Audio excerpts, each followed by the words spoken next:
They didn't come asking for help. They came with paperwork already filled out, my name listed as the buyer of a $600,000 house I had never agreed to purchase. They said it was for family, that I'd saved enough, that this was my responsibility. So I said no. That single word changed everything.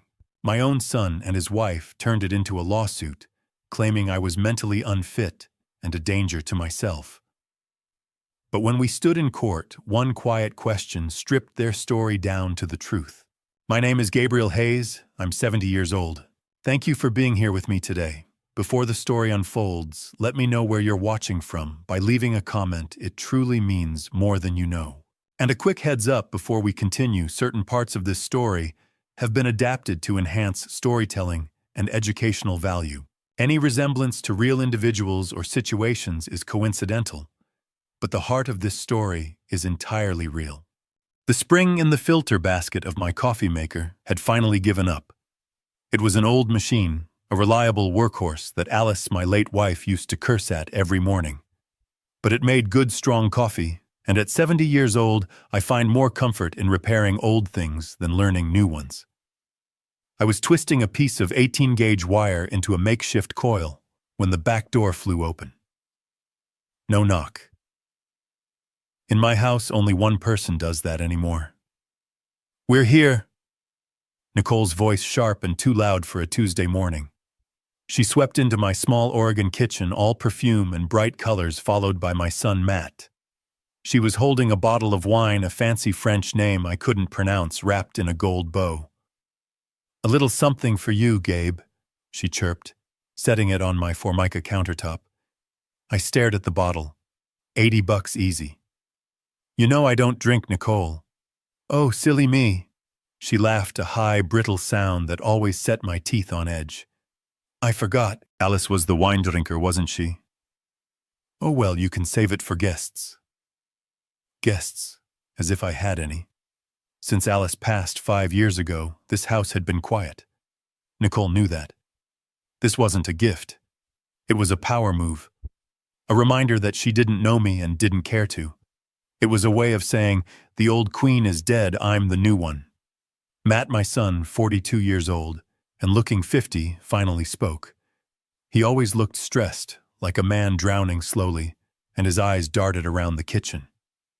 "How's the coffee maker, Dad?" "It'll live," I grunted, focusing on the wire. I didn't want to look at them. Their visits were never just visits. They were campaigns. "That's good," Nicole chimed in, moving between me and my workbench, physically blocking my view. "Because we have amazing news, life-changing news." I put my pliers down. I knew this tone. Life-changing was Nicole speak for expensive, and amazing meant she wanted something. "We found it, Gabe," she said, her eyes wide with a fake theatrical joy. "The perfect house." I waited. I'm an engineer by trade. I don't jump to conclusions. I wait for the data. I've spent my life analyzing stress points, weak joints, and faulty designs. And my daughter-in-law Nicole was the most poorly designed system I'd ever encountered. All flash, no foundation. "It's up on Claremont Hill," she gushed, pulling out her phone to show me pictures. 4 bedrooms, a 3-car garage, there's even a little guest cottage out back. It's us." "Sounds expensive," I said, wiping grease from my hands onto a rag. "It's an investment, Dad." Matt corrected me quickly, stepping forward. "It's what we've always talked about. A place for the grandkids. Eventually." I looked at them. Married 10 years, no grandkids. Just a lot of talk about building their brand and living their best life. Their best life always seemed to be funded by credit cards I suspected they were drowning in. "Well, son, congratulations." I turned back to my coffee maker. The conversation, as far as I was concerned, was over. "Ah," Nicole said, her voice like ice water. "That's the other part of the news." She stepped forward, blocking my light completely. From her designer handbag, a thing that probably cost more than my monthly pension check, she pulled out a thick, professionally bound document. She slid it across my kitchen table, scattering the tiny screws from my coffee maker. "We need you to sign this," she said, her smile bright and hard. I sighed. I picked up the document. It was heavy. I pulled my reading glasses from my shirt pocket, wiped a smudge off the lens, and put them on. I expected a cosigner application. I expected a request for a loan, a gift, something I could politely refuse. What I saw stopped my heart. It wasn't a cosigner form. It was a full mortgage application. $600,000. $600,000. My house, this house was paid off. I hadn't had a mortgage in 30 years. I lived on my pension and my 401k withdrawals. It was enough. It was comfortable. But it wasn't $600,000 comfortable. I flipped the page. My grease-stained fingers paused over the applicant fields. My blood went cold. It wasn't Matt's name. It wasn't Nicole's. It was mine. Gabriel Hayes, typed neatly in the box labeled Primary Borrower. I took my glasses off. I rubbed the bridge of my nose hard. I put them back on. The name was still there. They weren't asking me to help them buy a house. They were asking me to buy it for them. The kitchen. My kitchen suddenly felt small and hot. The ticking of the clock on the wall, the one Alice bought at a flea market 30 years ago, suddenly sounded like a bah. Tick, tock. I looked up. I don't understand. My voice came out flat. Dangerous. Matt started pacing that nervous shuffle he does when he's cornered. Dad, it's just a formality. The bank, they like your credit profile better. You're stable, retired. You have the 401k, the pension. Your house is paid off. Nicole cut him off. Her sweet, chirpy voice was gone, replaced by the voice of a CEO in a hostile takeover. Gabe, let's be adults here. She sat down at my table, leaning forward, all business. You're 70. You're set. Alice, bless her heart, is gone. You live alone in this big house. I looked around my 2-bedroom, 1.5-bath, 1,500 square foot cottage. It was hardly a mansion. It was just home. You've saved enough, she continued, her voice like sharp little pebbles. You worked your whole life. What's the point of all that saving if you don't use it? It's time to help your family. It's time for you to invest in us. Invest. There was that word again. Alice and I had invested. We invested 45 years in this community. We invested in raising the boy who was now avoiding my gaze. We invested by living below our means, not beyond them. I looked at the paperwork again. $600,000. A 30-year loan. I'd be 100 years old when it was paid off. They weren't asking for an investment. They were asking for my entire financial future. They were asking for my security, my peace of mind, the nest egg Alice and I had painstakingly built so that I would never be a burden on him. And the irony was so thick I could barely breathe. I didn't look at Nicole. I looked at my son. Matt, look at me. He stopped his nervous pacing. Slowly, his eyes. Alice's eyes lifted from the cracked linoleum floor. They were filled with a desperate, pleading weakness I recognized. It was the same look he had when he was 10 and broke Mrs. Henderson's window. It was the same look he had when he was 20 and wrecked my truck. It was the look of a boy who knew he was wrong but was hoping someone else would fix it. Did you read this? I tapped the document. Nicole thinks. I am not asking what Nicole thinks, I said. My voice was quiet, but it cut through the room like a razor. I am asking what you think. You are 42 years old, Matt. Do you think this is acceptable to bring this here to ask your 70-year-old father to sign away his security for a house you can't afford? It's not like that, Dad, he protested, but his voice was weak. She just really wants this house. You don't know how important this is to her. And there it was, the final terrible truth. My son was gone. The boy I raised, the man I thought I knew, had been replaced by this puppet. He was prioritizing his wife's wants over his father's life. He was willing to sacrifice me, his 70-year-old father, on the altar of his wife's ambition. I folded the document neatly in half. The sound was crisp, final, like a judge's gavel. I slid it back across the table. It stopped right in front of Nicole. No. The word hung in the air. The faucet was still dripping. Drip, drip. Nicole's perfectly made-up face went through 3 distinct phases in less than 2 seconds. First, confusion, as if the word no was a foreign language she didn't understand.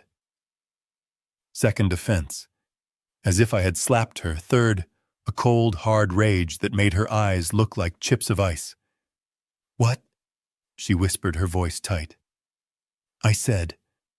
I enunciated every syllable, no. Matt looked like he was going to be sick. "Dad, please, you can't just say no. We already put down a deposit. We told the realtor you were on board." A deposit. With what money? My money, the money I suspected they'd been subtly bleeding from me for years. "Then you'd better call that realtor," I said, turning my back on them. I walked to the sink. "You'd better call him and tell him you lied. If Nicole wants that house," I said, my voice muffled by the sound of running water as I rinsed my coffee mug, "then you two can figure out how to buy it." "You selfish old man!" Nicole shrieked. The civility was gone. I turned around slowly, drying my hands. "Get out of my house." "What?" I said. "Get out." Matt, finally finding a spine, grabbed his wife's arm. "Nicole, come on. We're leaving." "No." She yanked her arm free. She pointed a finger at me, her hand shaking. "You are just sitting on all that money Alice left. You're letting it rot. We are your family." "A family doesn't ask its father to sign his financial death warrant," I said, walking toward them. Nicole snatched the mortgage papers off the table. "You will regret this, Gabe. I promise you, this isn't over." "I'm sure it's not," I said, holding the back door open for them. They stormed out. The screen door slammed shut behind them, the frame rattling in protest. I heard their car engine roar to life, tires spinning on the gravel of my driveway as they peeled out. I stood there listening until the sound faded. I went back to the counter. The $80 bottle of wine was still there. I picked it up and walked to the back porch, uncorked it, and poured every last drop onto Alice's dying rose bushes. I sat down on the old porch swing. My hands were shaking. Not from fear, from adrenaline. Nicole was right about one thing. This wasn't over. It was just the beginning. I stood on that back porch for a long time. I stood there long after their car squealed out of my driveway, leaving a black mark on the gravel and a cloud of dust in the air. I listened to the sound of their engine fading, taking the last bit of my family's peace with it. I looked at the $80 bottle of wine Nicole had left on my counter. I picked it up, walked back outside, and poured every last drop onto the patch of weeds by the porch steps. The next 2 days were quiet. Too quiet. The silence in the house was heavy, suffocating. I called Matt's phone on Wednesday afternoon. It went straight to voicemail. "Son?" I said, my voice sounding rough. "It's your father. We need to talk." I hung up. He didn't call back. I called again on Thursday, straight to voicemail. This time I didn't leave a message. I am a 70-year-old man. I have earned many things in my life. I will not beg my own son to speak to me. Part of me, the father part, tried to find an excuse. He's embarrassed, I told myself. He's ashamed. He's at home getting an earful from that harpy he married. I told myself they just needed time to cool off. They needed to realize how insane, how disrespectful their proposition had been. I tried to believe that the son I raised, the boy I taught to ride a bike and bait a hook, would eventually remember who he was. I tried to believe that blood was thicker than Nicole's ambition. I was wrong. The proof arrived on Friday. I walked down my long gravel driveway, the Oregon air crisp and damp. My joints always ache in this weather. The mailbox door creaked open. Junk mail, an ad for gutter cleaning, the local paper, and one thin envelope that didn't belong. It was from Bank of America. My heart tightened. I hadn't banked with B of A in 30 years, not since Alice and I opened our joint account at the local credit union. I tore it open right there at the end of my driveway. My eyes scanned the page. It was a form letter. Cold, impersonal corporate. Dear Gabriel Hayes, we regret to inform you that we cannot approve your application at this time. Application. I hadn't applied for anything. I read further down. Your recent application for a $20,000 home equity line of credit. My hand started to shake. $20,000.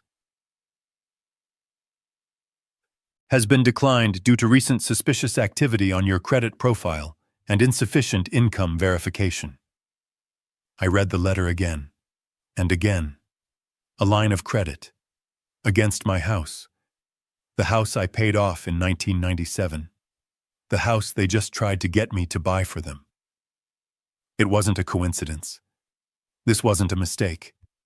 This was Plan B, that cooling off period I'd imagined. It wasn't cooling off, it was rearming. The rage from Tuesday, the cold, analytical anger I felt when I saw my name on that mortgage, it came flooding back 10 times stronger. This wasn't just pressure. This wasn't just a disrespectful ask. This was fraud. This was theft. They hadn't just stormed out of my kitchen defeated. They had gone straight home, logged onto a computer, and tried to steal from me. They tried to leverage the equity in my house behind my back to get the money they wanted. And the only reason it failed was because I was an old man living on a fixed pension. Insufficient income verification. They had tried to get the loan using my identity, but without my real financial information. I crumpled the letter in my fist. The silence of the past 3 days hadn't been shame. It had been calculation. I stood there by my mailbox, the empty road stretching out in front of me. I finally understood. I wasn't dealing with a spoiled son and his greedy wife. I was dealing with criminals, and they had already made their next move. It was time for me to make mine. I turned around, marched back up the driveway, and went straight to my phone. I wasn't calling Matt. I was calling my bank's fraud department, and I was going to find out exactly what they had done. I didn't even go back inside the house. I stood right there on the gravel driveway, the damp Oregon air chilling my hands, and I dialed the 1-800 number on the letter with a thumb that was shaking not from cold, but from a cold, hard rage. The phone clicked. A robotic voice answered. Thank you for calling Bank of America's Fraud Protection Department. I hate these automated menus. They're designed to make you give up. I punched 0 over and over until a human finally picked up. Fraud Department, this is Susan. How can I help you? Her voice was bored. She'd probably taken 100 calls like this today. My name is Gabriel Hayes, I said, my voice steady, deceptively steady. I'm holding a rejection letter for a $20,000 line of credit that I never applied for. Oh, I'm very sorry to hear that, sir. Her voice clicked into a professional script. That must be very upsetting. Let me pull up your file. Can you please confirm your social security number? I recited the 9 digits, the 9 numbers that define your entire life in this country. I felt dirty saying them out loud. It felt like a violation. Thank you, Mr. Hayes. One moment. I heard her typing. The silence on the line stretched, filled only by the sound of my own blood roaring in my ears. Okay, she said, her tone suddenly more alert. Yes, I see the application here. It was submitted online at 7:42 p.m. this past Tuesday. Tuesday. The very same day they had stormed out of my kitchen. They hadn't even waited 24 hours. They must have driven straight from my house, furious and rejected, and immediately logged on to try and steal from me. The audacity of it, the speed of it, took my breath away. "Mr. Hayes," Susan said, pulling me back. "I'm here," I said, my voice like gravel. "I want to know what information was used to submit this application." "Sir, I can't." "Susan," I interrupted, but I kept my voice calm. "I am the victim of identity theft. I need to know how compromised I am. Tell me what they used." She hesitated. "I understand. I'm noting the account for fraud." "Okay. The application was submitted using your correct full name, Gabriel Elias Hayes, your correct date of birth, and the correct social security number." "Of course. But that wasn't enough. There are always security questions." "What else?" I pressed. "What did they use for verification security questions? Mother's maiden name." There was another pause. More typing. "Yes, sir. The applicant did correctly provide your mother's maiden name." I closed my eyes. The world went silent. The wind in the pine trees.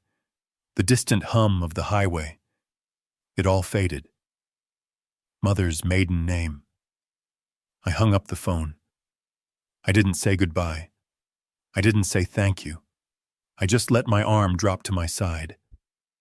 I'm an engineer. I'm a man of systems of logic. I shred my bank statements. I burn my old tax returns. My 401k documents are in a fireproof safe in my closet. I am not a careless man. You don't find a man's mother's maiden name on a piece of junk mail. It's not on a utility bill. It's not something you just find while rummaging through a desk. It's something you know. And I knew with a certainty that settled in my gut, like cold lead, that only one person on this earth besides me knew that name. Matt. I remembered it. Not 3 years ago, but 5. Right after Alice died. I was a ghost. I walked through this house, but I wasn't here. The grief was a fog I couldn't see through. Matt had offered to help with the paperwork, the life insurance, the taxes. He sat right there at my kitchen table. This kitchen table. "Dad, this form, this insurance claim, it needs your mother's maiden name." I was so lost, so broken, I didn't even think. I just told him. "Kovacs, Anna Kovacs. Her family was Hungarian." He had nodded, written it down. "Got it, Dad. Don't worry. I'll handle all this." He handled it. He took that piece of my history, that piece of my trust given to him in my darkest moment, and he saved it. He saved it for 5 years. He saved it like a weapon. He held on to that key, that secret, just waiting for the day he could use it to rob me. This wasn't an impulsive act of anger on Tuesday night. This was premeditated. He had been planning this. Or at least he had been holding the tools to do it just in case. This was a different kind of evil. My son, the boy I raised, was a stranger. A cold, calculating stranger who had been waiting for his opportunity. I looked at my house, my home. Suddenly it didn't feel safe. I thought about Tuesday, Nicole's bag, Matt's nervous energy. I walked to my neighbor's house. Mrs. Henderson, Agnes. She was 80 sharp as a tack and missed nothing. I needed to know what they did here on Tuesday. I needed to know what they took. I stood on the gravel, the useless phone heavy in my hand. The letter from the bank felt like a razor blade in my pocket. Kovacs. Anna Kovacs. He had kept that name, that sacred piece of my past, like a burglar keeps a skeleton key, waiting. I looked at my small house. The white paint was peeling, the porch swing Alice loved was listing to one side. It had always been my sanctuary. Now it felt like a crime scene. If they had my mother's maiden name, what else did they have? The mortgage application. The line of credit. They needed proof of my assets. They needed my 401k statements, my pension details. My blood turned to ice. Tuesday. They weren't just here for a minute. They were here for an hour. I walked fast across my patchy lawn to Mrs. Henderson's. Agnes Henderson had lived next door for 45 years. She and Alice had shared countless cups of coffee over our shared fence. Agnes was 72, sharp as a tack, and missed nothing. She was watering her prize-winning azaleas, her back to me. "Agnes," I called out. My voice was rough. She turned, her face immediately creasing with concern when she saw me. "Gabe. Goodness, you look like you've seen a ghost. Come in, I just made coffee." "No, Agnes, I can't stay." I gripped the top rail of her fence. My knuckles were white. "I need to ask you something. It's important." She put down her watering can. "Anything, Gabe. You know that." Last Tuesday, I had a cardiology appointment in Portland. I was gone all morning." "I remember," she said, nodding. "I saw your truck leave early." Did you see anyone come by the house while I was gone?" Agnes's face clouded. She looked uncomfortable. "Oh, Gabe." I didn't want to say anything. I assumed you knew. I thought he was just helping. My stomach dropped. "Who, Agnes?" "It was Matt," she said, lowering her voice. "He and his wife, Nicole. They got here about an hour after you left. I was pruning these very bushes." "And they went inside," I pushed. "Yes, Matt used his key. I almost waved, but, well, Nicole seemed to be in a hurry. They were in there for a long time, Gabe. Almost a full hour. I thought it was odd. I figured they were just dropping something off for you, but they stayed so long." I just stared at her, the pieces clicking into place with horrifying speed. "Agnes," I said, trying to keep my voice even. "When they left, were they carrying anything?" Agnes frowned, thinking. Her eyes unfocused as she replayed the memory. Yes, they were. Matt was just Matt. But Nicole, she was carrying that big beige tote bag she always has. The one that looks like it costs a fortune." She paused. "You know, it's funny. It looked heavy, stuffed full. I could see the corners of papers, folders, sticking out the top. I remember thinking, that girl must be bringing work home, but I just figured they'd picked up your mail for you." Stuffed full of papers. I couldn't breathe. "Thank you, Agnes," I said, my voice barely a whisper. I turned and started walking back to my house. "Gabe." "Is everything all right?" she called after me. I didn't answer. I just raised a hand, a weak wave of acknowledgement. My walk turned into a jog.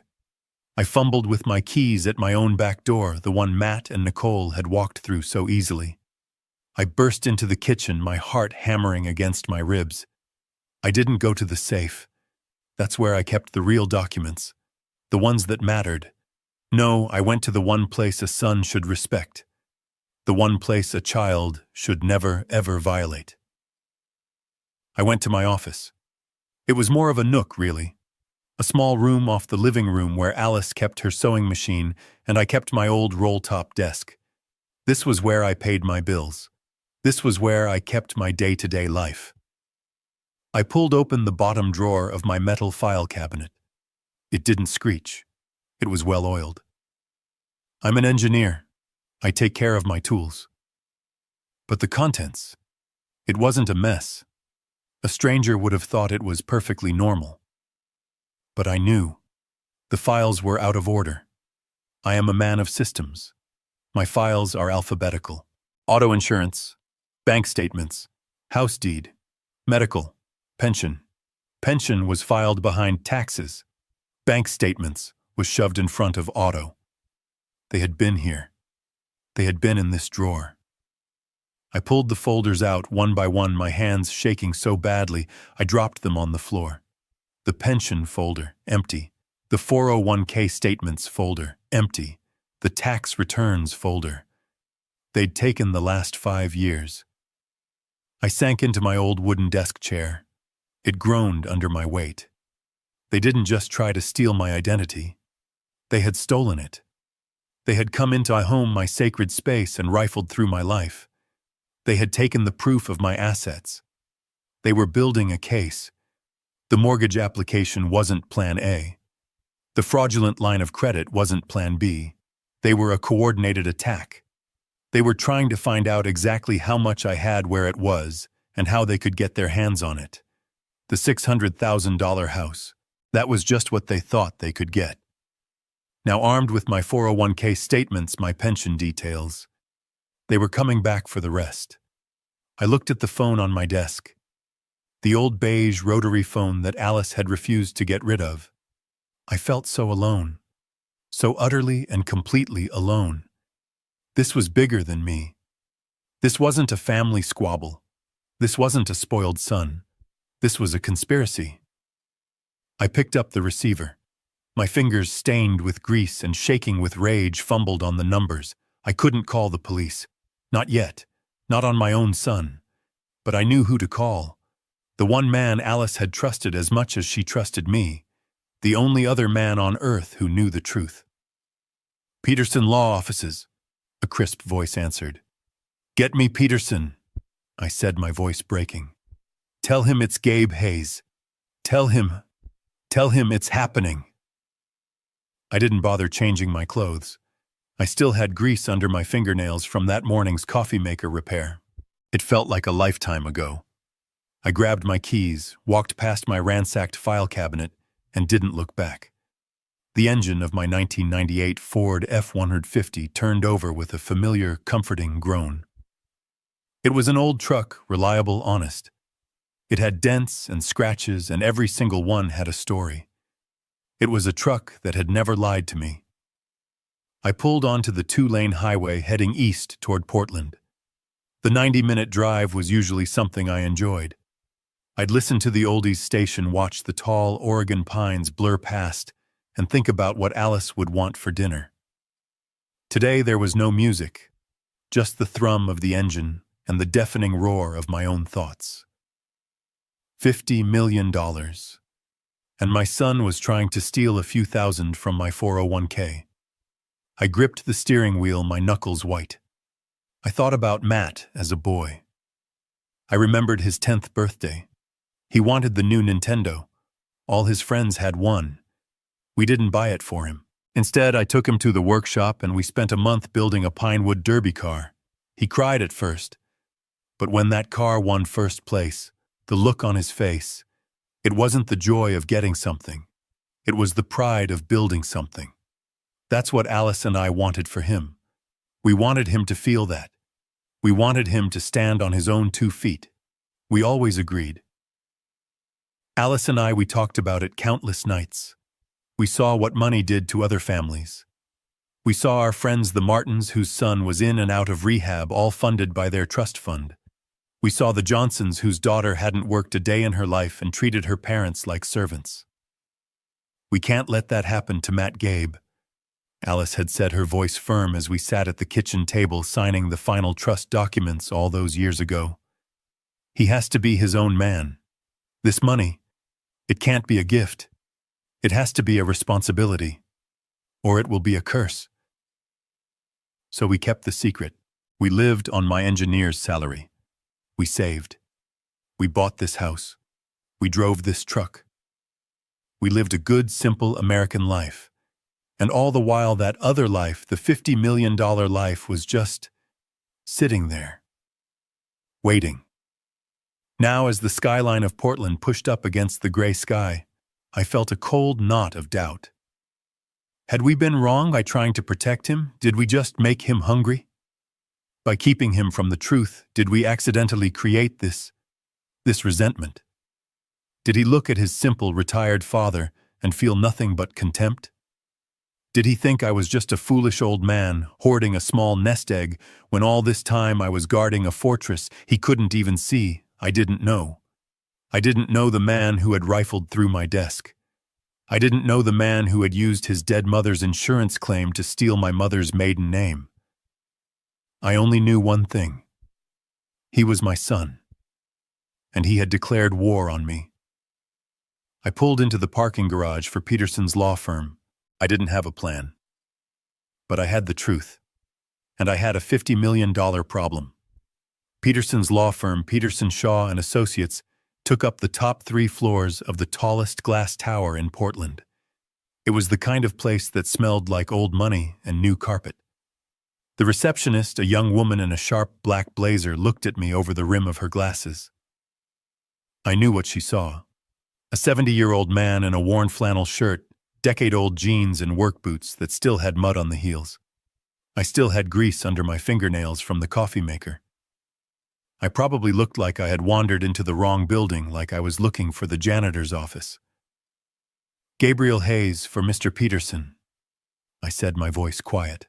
Her eyes widened just a fraction in surprise. She checked her computer. "Oh, yes, Mr. Hayes. Of course. He's expecting you. Right this way, sir." Her "sir" was sudden a pivot from dismissal to deference. Peterson had clearly flagged my name in their system. I was led through a maze of beige walls and abstract art until we reached a corner office with a floor-to-ceiling window overlooking the entire city. And there, sitting behind a desk so large it could have doubled as a boat, was John Peterson. Peterson was my age, but he looked like he'd been carved from granite. Sharp suit, perfect hair, a mind like a steel trap. He'd been my friend since college, long before the money, long before any of it. He was the only man on earth I trusted with the truth. He stood up as I entered, a genuine smile on his face that faded as soon as he saw my expression. "Gabe," he said, shaking my hand. His grip was firm. "You look like hell. What's happened?" I didn't answer. I didn't sit down. I reached into the inner pocket of my jacket. I pulled out the folded, crumpled mortgage application and the letter from Bank of America. I laid them side by side on his pristine, polished mahogany desk. The greasy smudge from my thumb on the bank letter stood out like a scar. Peterson put on his own reading glasses. He picked up the mortgage application first. I watched his eyes scan the page, his expression hardening. He saw the $600,000 amount. He saw my name. He saw the space for my signature. Then he put it down and picked up the rejection letter for the $20,000 line of credit. He read it, his jaw tightening. He looked up at me. He didn't look shocked. He didn't look surprised. He just looked terribly, profoundly sad. "So," he said, his voice a low rumble, "it started." He took off his glasses and rubbed his eyes. "I was afraid this day would come, Gabe. I truly was. I kept hoping Matt would grow up, that he'd find his own way. He found a way all right," I said, my voice thick with anger. "He found his way into my file cabinet. He used his mother's death to get my mother's maiden name. He's been planning this, John." Peterson nodded slowly. "They get desperate. The children always get desperate." He stood up and walked not to a desk drawer, but to a massive fireproof safe built into the wall behind a framed painting. He spun a combination lock, the clicks precise and silent. The heavy door swung open. Inside wasn't cash. It was rows and rows of thick bound ledgers.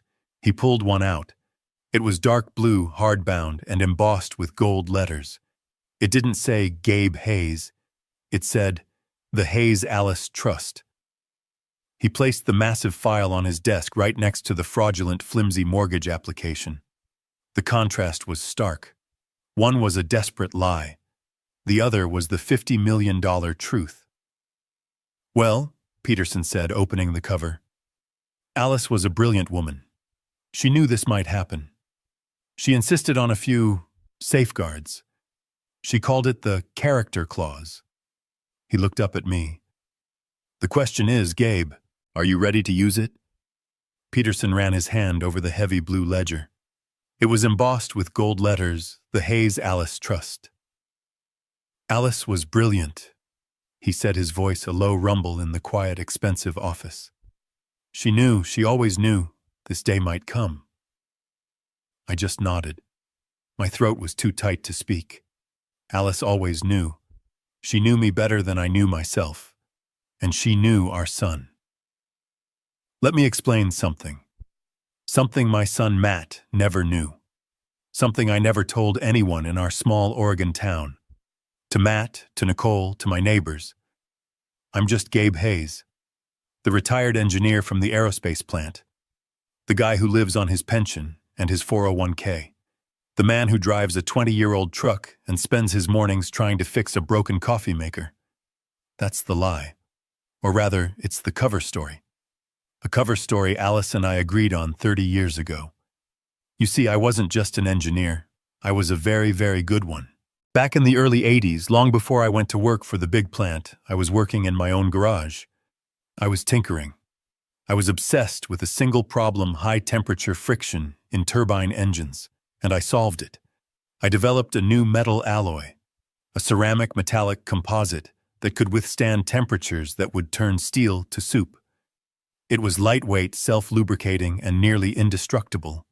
I patented it. Hayes Alloy 7B. I thought I'd sell it for a few $1,000. Maybe buy Alice a new car. Instead, a defense contractor, one of the biggest in the world, bought the patent. They didn't just buy it. They bought my life. They bought my silence. They bought my future. They use that alloy in everything now. Jet engines, medical implants, deep-sea drilling equipment. The check they gave me. I still remember Alice and I sitting at our kitchen table, the same table Matt and Nicole just sat at, just staring at it. It had so many zeros I thought it was a typo. $50 million.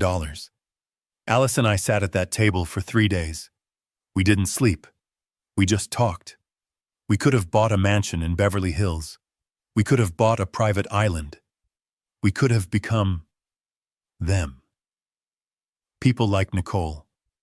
But Alice, she was the smart one. She was the foundation. Gabe, she said, her hand covering mine. This isn't money. This is poison. It's a curse if we let it be. It will ruin Matt. It will make him weak. We can't let him know. Not until he's a man. Not until he's earned the knowledge. So we made a decision. We called Peterson. We created the Hayes Alice Trust, an irrevocable trust. We locked it away. We put it in investments so secure, so anonymous, that it just grew, silently in the dark. And we went on living. I took the steady, respectable job at the aerospace plant. We lived on my salary. We drove Fords. We saved for Matt's college in a normal savings bond account. We lived on my pension. We lived on my 401k. We lived a good, simple American life. Matt and Nicole, they had just torn my office apart. They had stolen my pension statements. They had stolen my 401k reports. They had stolen my tax returns. They thought they had found my treasure. They were fighting over the bait. They were trying to steal the few $100,000 I kept in my decoy accounts, while the $50 million whale swam right beneath their feet. And they had no idea. Peterson turned a page in the heavy blue ledger. "And here it is," he said, tapping the paper. "Section 4, Article B, the Alice Hayes Character Clause." His voice was flat professional, reading the legal text that Alice had insisted on. "The assets of this trust are designated primarily for the benefit of any and all grandchildren of the creators. The primary beneficiary, Matthew Hayes," he paused, "may only assume a managerial role as executor of the trust upon demonstrating." Peterson stopped reading and looked up at me over the rim of his expensive glasses. "Demonstrating the highest standard of financial responsibility and moral character." I just stared at him. "Highest moral character." Peterson closed the massive book. The sound was a heavy final thud that echoed in the silent office. "Your son Gabe, in his desperate, greedy, and frankly stupid attempt to steal what he thought was a few $100,000, has just legally proven that he is morally and financially unfit to ever touch 50 million. The irony was so bitter I could taste it, like ash in my mouth. By trying to steal the scraps from my table, he had just set fire to his own inheritance. He had violated the one rule Alice put in place to protect him from himself. He had failed the test. "So what do we do?" I finally asked. My voice was a low growl. "We do nothing," Peterson said. His eyes were cold. "We let them. They've committed fraud. They've committed identity theft. They think they're holding all the cards. We let them play their hand. We wait for them to make their next move." I nodded. I stood up. I felt heavier, but also clearer. I drove the 90 minutes back to my house. The anger from the morning was gone. It had been replaced by something cold, something hard. I had lost my son, not to death like I lost Alice, but to this, to weakness, to greed, to whatever that woman Nicole had turned him into. I pulled my old truck up the gravel driveway. It was dark now. The porch light was off. The house looked cold, but there was someone waiting. A man. He was standing in the shadows by my front door. My heart jumped into my throat. Was it Matt? Had he come back? The man stepped forward into the single beam of my headlights. He wasn't Matt. He was wearing a cheap suit that didn't fit him, and he was holding a stack of papers. He looked bored. "Gabriel Hayes," he called out, his voice flat. "Yes." He walked forward, pulled a single document from the stack, and pushed it into my chest. "You've been served." I looked down at the papers in my hand. The fluorescent white of the paper glowed in the dark. My son and his wife weren't just trying to steal from me. They were suing me. I stood there in the dark. The man's footsteps crunched on the gravel as he walked back to his car, disappearing into the night.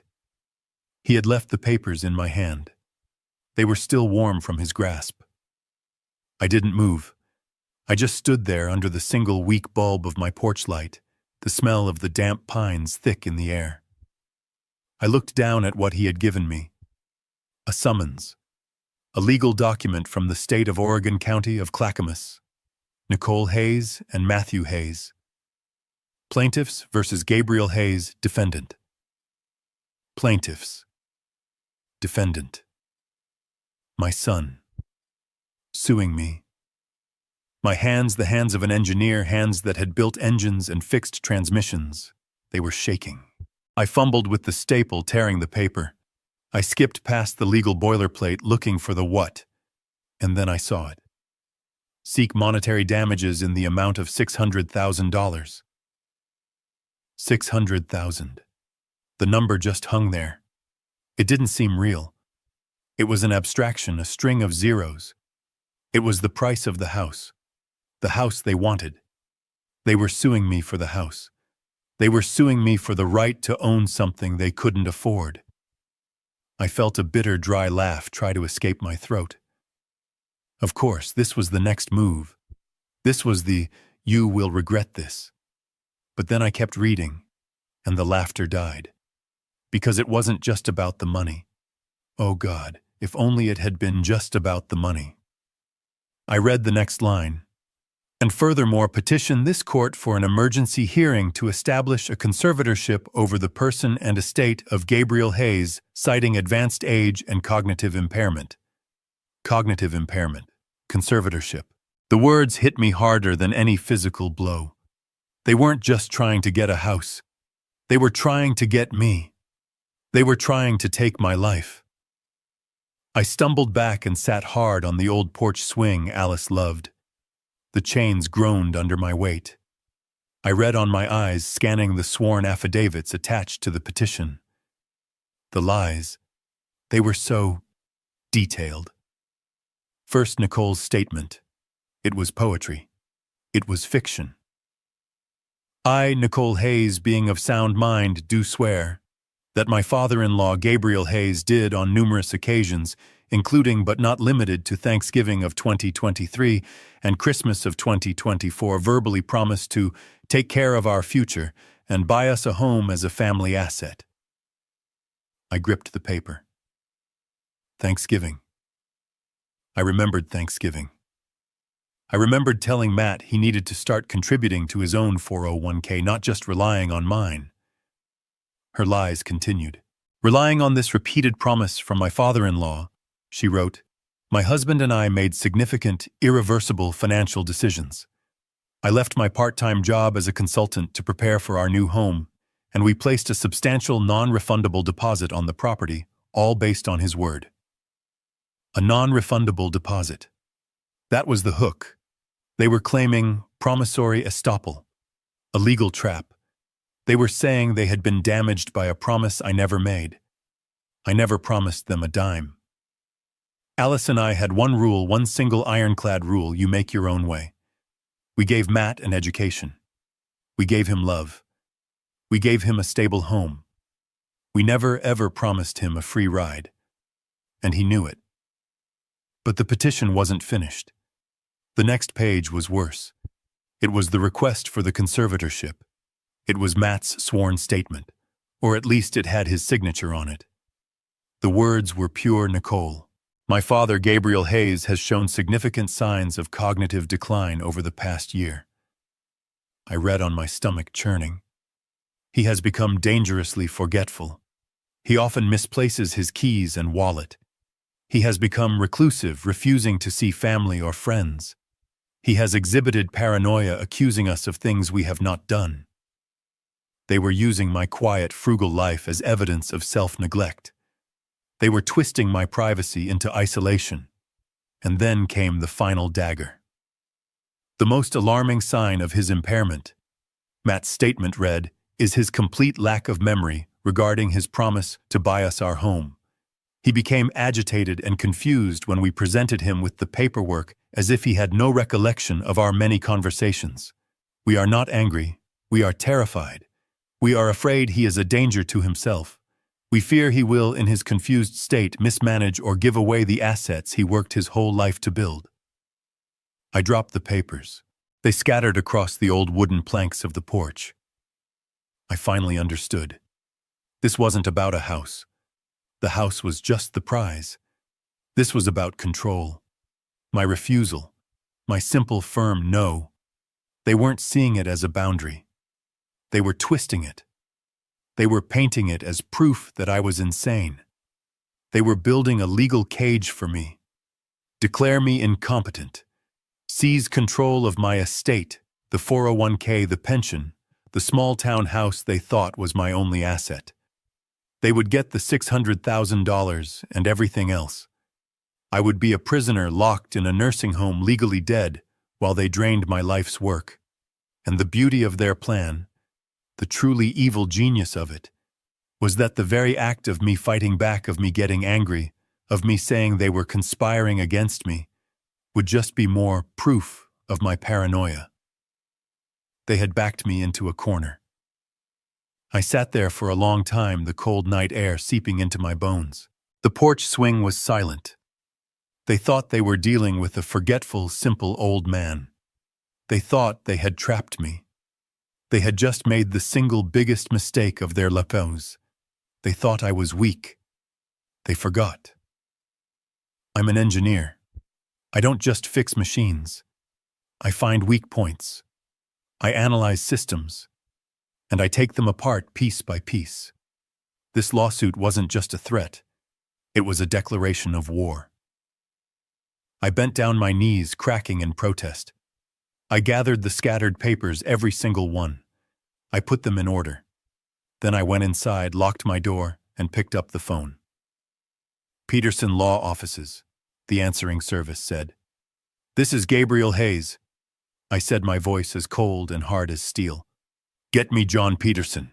I don't care what time it is. I don't care if he's in bed. Get him on the phone, now. It was happening.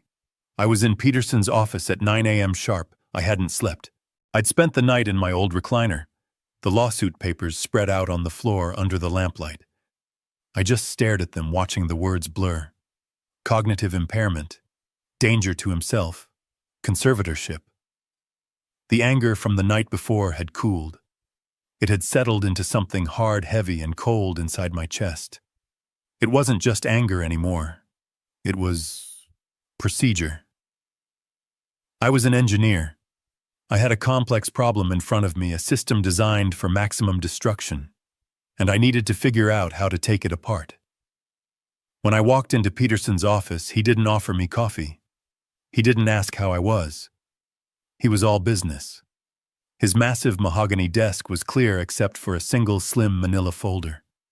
He looked like he'd been up all night, too. "You were right to call me Gabe," he said, his voice a low rumble. "I made some calls. I keep a private investigator on retainer for sensitive family matters. He's very fast and very thorough." Peterson opened the folder. He didn't need to build suspense. He just stated the facts.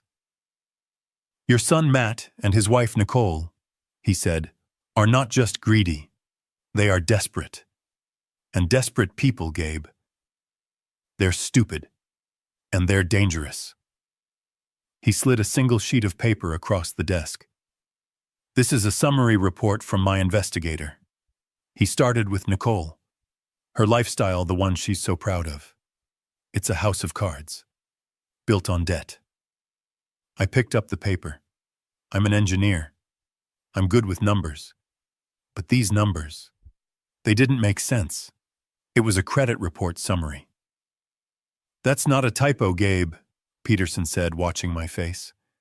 "You're reading it correctly. Your daughter-in-law, Nicole, is currently carrying $83,000 in outstanding high-interest credit card debt. $83,000.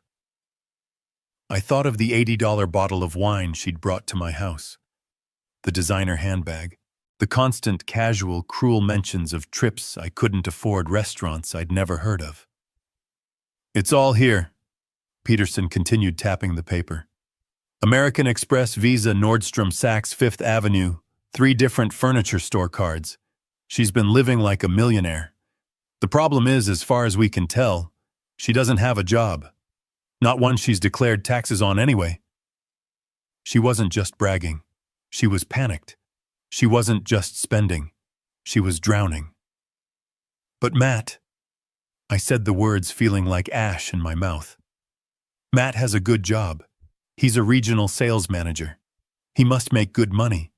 He can't be okay with this." Peterson's face didn't change. He shook his head slowly. He slid a second piece of paper across the desk. This one was a printout of what looked like an internal company memo. "Matt had a good job," Peterson corrected me.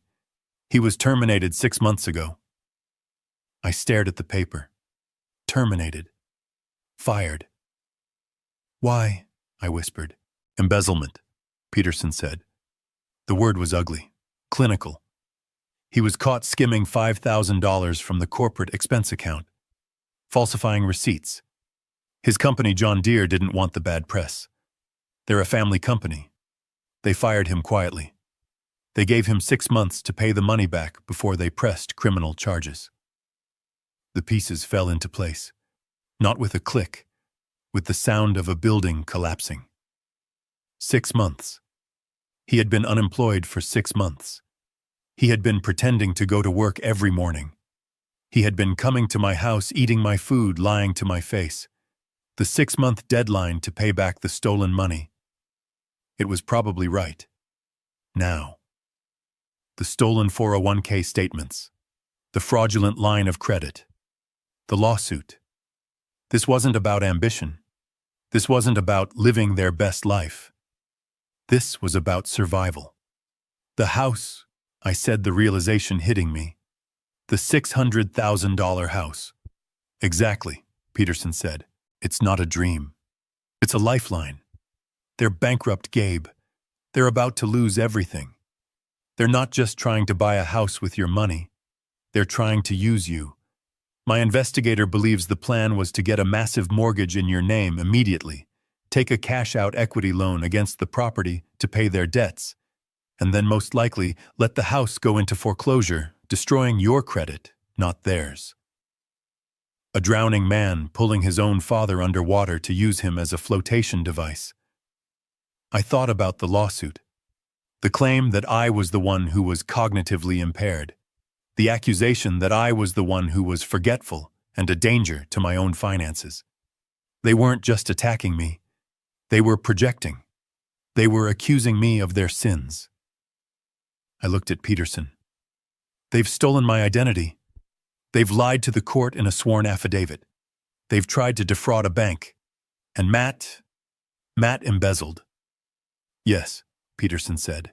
So, I said, feeling the cold engineering logic return my voice flat. They're not just immoral, they're criminals. Peterson nodded. They are. And they've just given us all the ammunition we need. They've handed us the rope. I stood up. I walked to the window and looked down at the city. All those people living their lives completely unaware of the poison flowing just beneath the surface. Good, I said, turning back to Peterson. Because they don't know who they're dealing with. They think I'm a forgetful old man living on a pension. They think I'm weak. They think they've trapped me. I looked at the folder on his desk. The Hayes Alice Trust. The $50 million secret. They have no idea what's coming for them.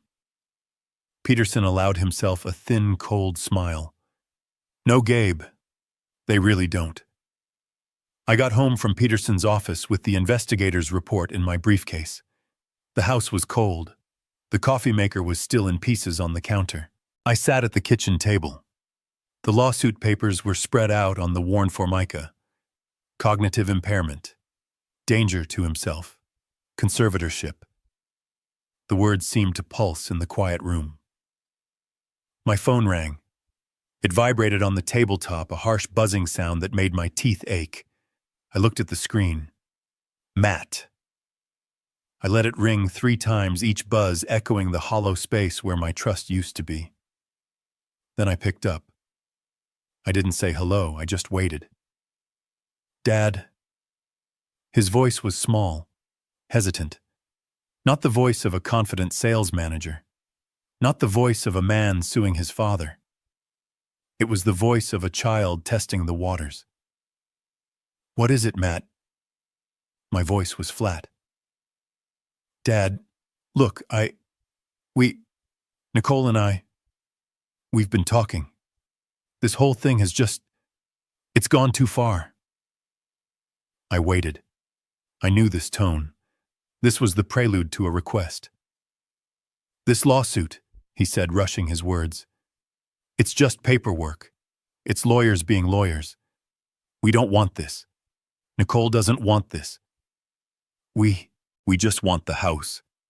I could hear Nicole whispering in the background, sharp and urgent.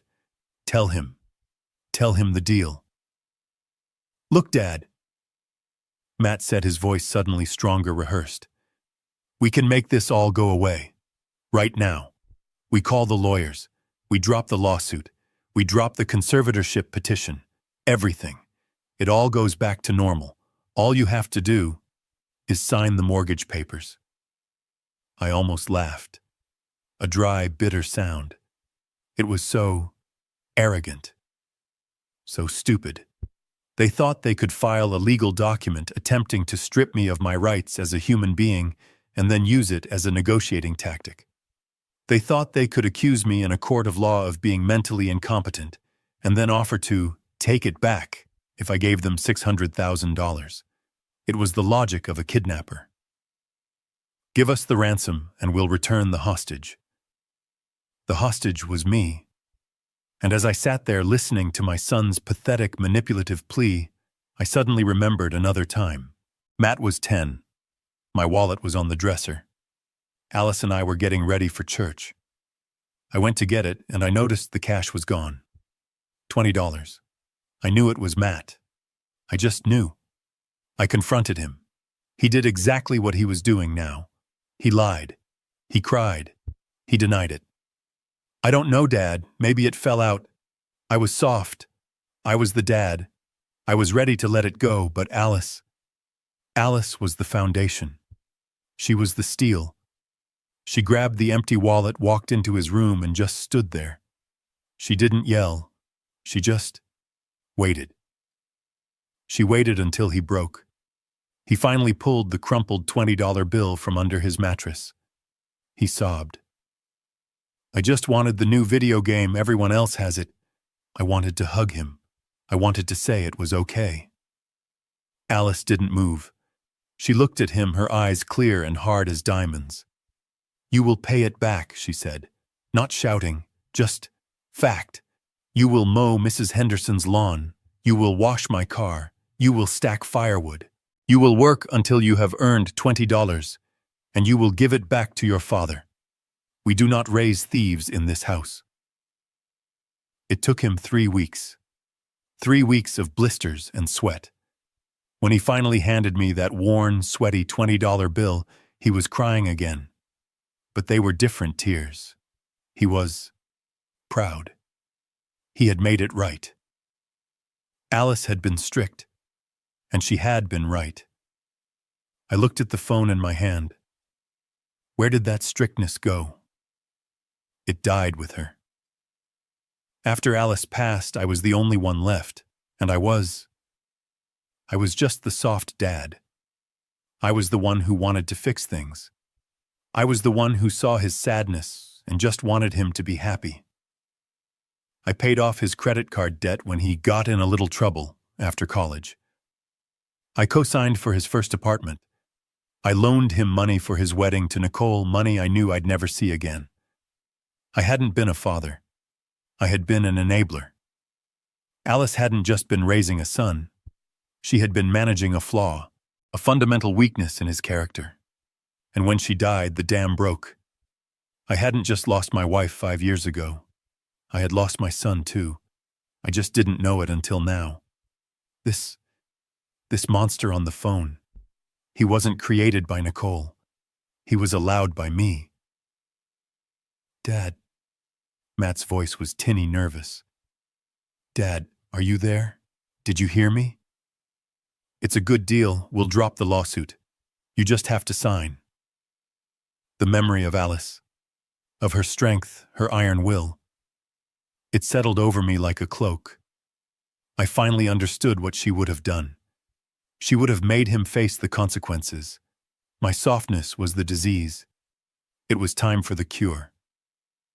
No, I said. What, Dad? It's a good deal. Everyone wins. No, I said again, and this time my voice wasn't weak. It wasn't the voice of a soft, grieving widower. It was the voice of Gabriel Hayes, the engineer, the man who built things that last. You filed a lawsuit, Matt, I said, my voice cold. You signed your name to a document that calls me insane. You accused me of being a paranoid old fool. Dad, that was just lawyer talk, he said, his voice rising in panic. It didn't mean anything.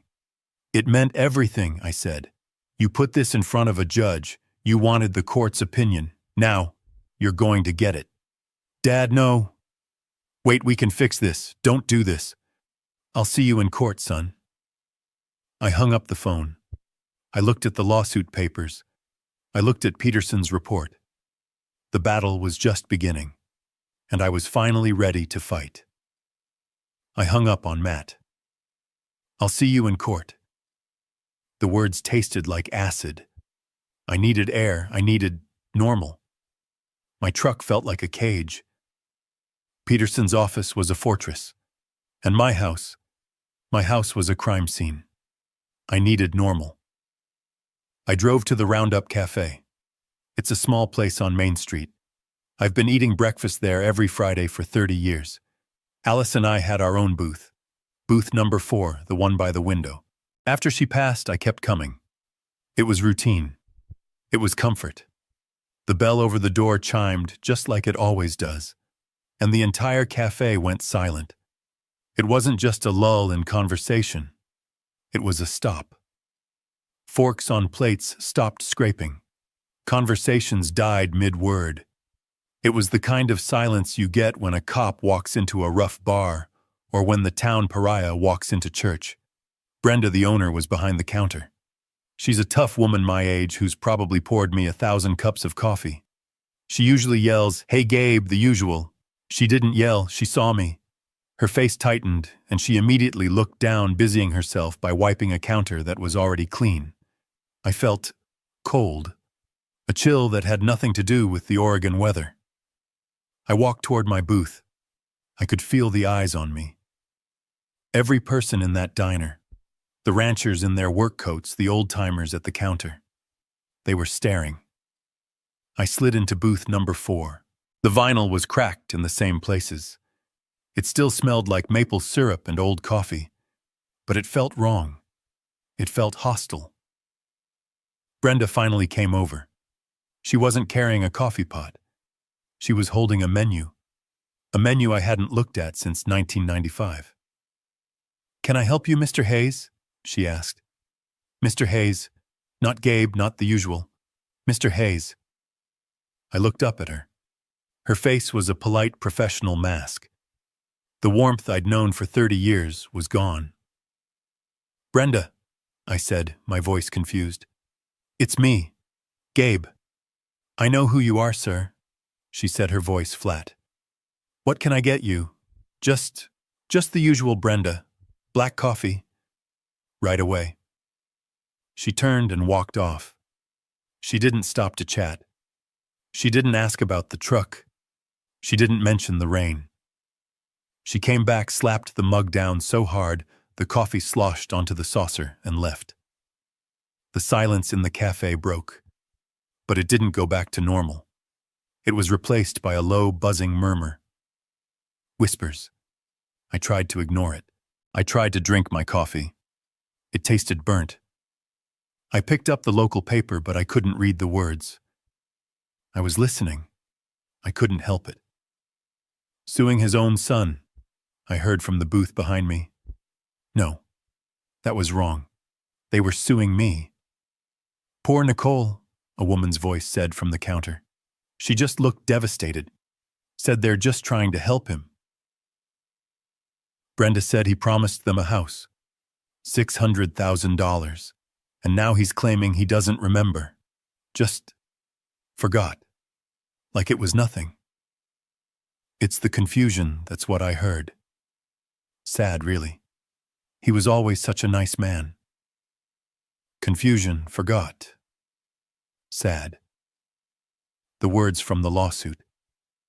I felt my stomach clench. This wasn't just diner gossip. This was a campaign. This was Nicole. She hadn't just filed a lawsuit. She had gone to work. She had come here. She had sat at this counter. And she had cried. She had cried her crocodile tears and told them all her story. The story of the forgetful, cruel old father-in-law and the loving, worried children who just wanted to help. She was poisoning the well. She was turning my town, my home, against me. This wasn't just about winning in court. This was about destroying my reputation. It was about isolating me. It was about making sure that when I did fight back, everyone in town would just nod sadly and say, "See, he is paranoid. He is confused. Poor man." She was building her case in the court of public opinion. I looked up from my coffee. At the counter, Bill and Jerry, my fishing buddies, were finishing their eggs. They saw me looking. Bill dropped his gaze. "Jerry," he turned his back, deliberately. That was it. That was the final nail. They had known me for 40 years. We had buried friends together.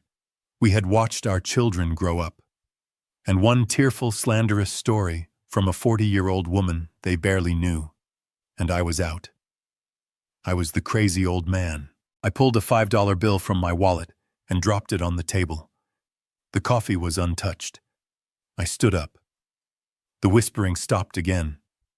That heavy, judgmental silence fell over the room. I walked toward the door. I didn't run. I am Gabriel Hayes. I am not a coward. I walked slowly, my head held high, feeling every single pair of eyes on my back. I pushed the door open. The bell chimed, announcing my exit. I stepped out into the cold, clean air. It felt good to breathe again. I had just lost my son. I had just lost my town. This was no longer about a house. This wasn't even about the $50 million Peterson was guarding. This was about my name. This was about my mind. And I would sooner burn my entire fortune to the ground than let them take that from me. I drove home from the Roundup Cafe. The 10-minute drive felt like an hour. My town, my friends, my home. Nicole had done it, in one morning, with a few well-placed tears and a story about a confused, forgetful old man she had poisoned 30 years of relationships. She had turned me into a pariah. I sat in my truck in my own driveway for a long time. I looked at my house. It didn't feel like mine anymore. It felt like a fishbowl. I felt the eyes of my neighbors. Agnes Henderson's curtains twitched. I wondered if Nicole had gotten to her too. I felt trapped. I finally went inside and locked the deadbolt. A useless gesture. The invasion had already happened. I was sitting in my old recliner, the silent house pressing in on me when the knock came. It wasn't a friendly knock. It wasn't Matt forgetting his key. It wasn't Agnes with a slice of pie. It was a sharp official rap. The kind of knock that means you don't have a choice about answering. I opened the door. A woman was standing on my porch. She was in her late 30s, wearing a navy blue pantsuit, sensible shoes, and an expression that was completely blank. She held a clipboard like a shield. "Mr. Gabriel Hayes?" she asked. Her voice was flat. "Yes." She held up a laminated ID badge. "My name is Ms. Evans. I'm with Adult Protective Services."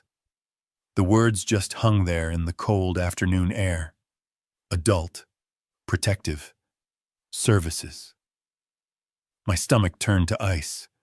This was it. This was the next step in their attack. They hadn't just told people I was crazy. They had reported me to the government. "May I come in, Mr. Hayes?" It wasn't a question. I stepped aside. I felt like a criminal in my own home. She walked in, not wiping her feet, her eyes scanning everything. She didn't look at my family photos. She didn't look at the beautiful ship in a bottle I spent a winter building. She looked at the dust on the end table. She looked at the stack of old newspapers by my chair. She sat at my kitchen table, the same table where Matt and Nicole had sat just days before. She placed her clipboard down. "Mr. Hayes," she began, her voice a monotone drone. "We received a detailed report this morning, an anonymous report, expressing serious concern for your welfare." Anonymous. I almost laughed. I could hear Nicole's voice in that word. The feigned concern. The crocodile tears. "The report alleges," she consulted her notes, "severe self-neglect, social isolation, and signs of increasing paranoia." Paranoia. There was that word again. The word from the lawsuit. "I'm fine," I said. My voice was rough. "That's what we're here to determine," Ms. Evans said, clicking her pen. "I just need to ask you a few routine questions. This is for your own protection, sir." The humiliation felt like a physical weight pressing me down into the chair. This woman half my age was here to protect me from myself, all based on the lies of a desperate, greedy woman and the son who enabled her. "What did you have for breakfast today, Mr. Hayes?" The question caught me off guard. "What? Your breakfast?" she repeated, her eyes unblinking. "The report says you're not eating properly." I thought back. The coffee maker. The call from the bank. The trip to the diner. The coffee I hadn't drunk. "I had coffee," I said. "I wasn't hungry." She wrote something down. I could hear the scratch of her pen. It sounded deafeningly loud. "Are you taking all your prescribed medications?" I held up my hands. "I take one pill, for blood pressure, every morning. I haven't missed a day in 10 years. She wrote, "The report says you've been confused, forgetful. Are you aware of what day it is, Mr. Hayes?" I stared at her. "It's Friday." "And the month?" "It's October. It's October 19th. And the year? It's 2025. And who is the President of the United States? I gave her the name. I felt my face flush with anger.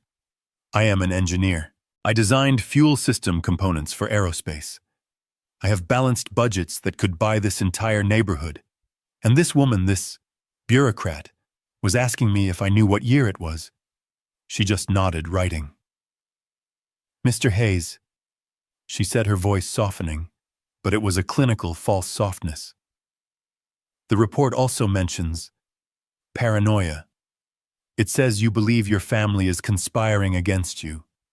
Do you often feel that people are watching you or plotting against you? And there it was. The trap. The perfect, elegant, inescapable trap. How do I answer that? If I say no, I'm lying. If I say yes, my son and his wife are conspiring against me, they are trying to steal my house, they did steal my identity. What does that sound like to her? It sounds like paranoia. It confirms their entire case. Every word of truth I could say would be twisted and used as a weapon against me as proof of my insanity. I looked at Mrs. Evans. She was just doing her job, a job fueled by the lies of my son.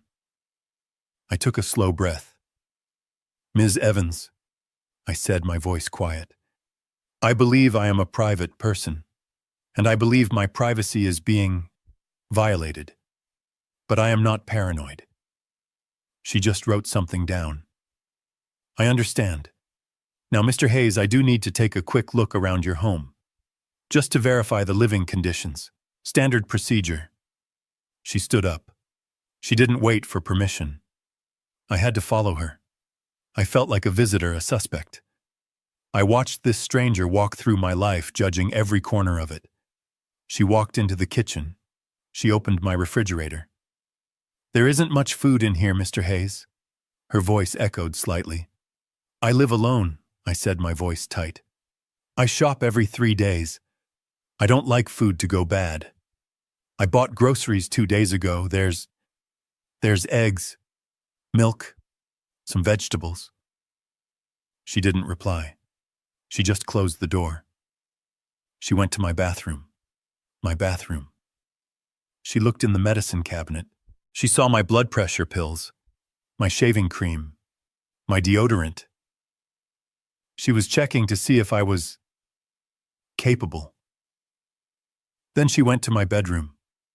My bed was unmade. I hadn't made it. I had been reeling from the lawsuit. I hadn't seen the point. She made a note. Unkempt sleeping area. And that was when something inside me finally snapped. I didn't yell. I didn't move. But the memory hit me so hard I almost staggered. This room, this exact room, this was the room where Alice spent her last 5 years. This was the room where I had set up the hospice bed. This was the room where I kept the whiteboard with her medication schedule written out every 2 hours, day and night. This was the room I kept immaculate. I learned to change IV bags. I managed her painkillers. I sat in that very chair in the corner, holding her hand for 1,825 nights. I had been a caregiver. I had kept another human being alive, comfortable and dignified through the worst battle of her life. And this woman, this stranger, sent here by the son I raised while I was caring for his mother, was standing in my bedroom marking me down as unclean because my bed wasn't made.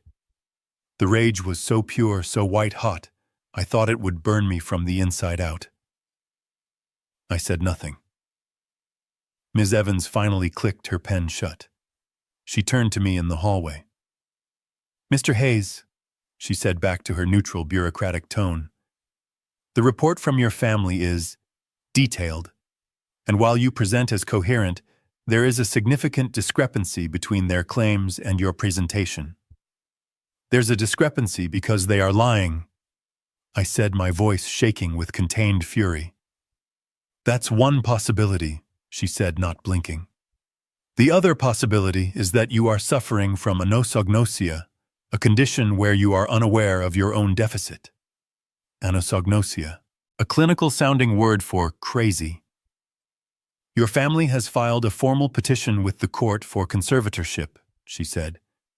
The report I file today will be added to that case.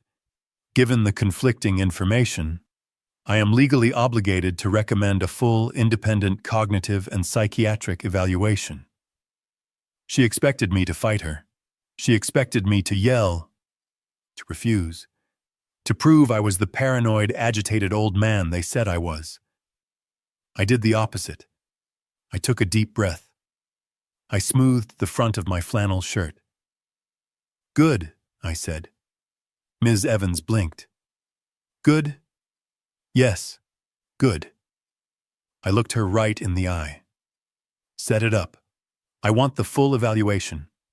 I want the best psychiatrist you have. I want the most thorough, invasive, difficult test in your arsenal. Her professional mask slipped. She looked confused. I have nothing to hide, Ms. Evans, I said, opening the front door for her. My family wanted a fight. They've been attacking me from the shadows. I smiled. It wasn't a nice smile. I can't wait to fight them in the light. Ms. Evans left. I stood in my hallway, the silence of the house rushing back in. But it was different now. It was the silence of a home that had been violated, inspected, and judged. I walked into my bedroom and looked at the unmade bed, the indentation on the pillow where my head had been. Unkempt sleeping area. I felt a cold, clean rage, an engineer's rage. It wasn't hot. It was precise. The evaluation was scheduled for the following Monday.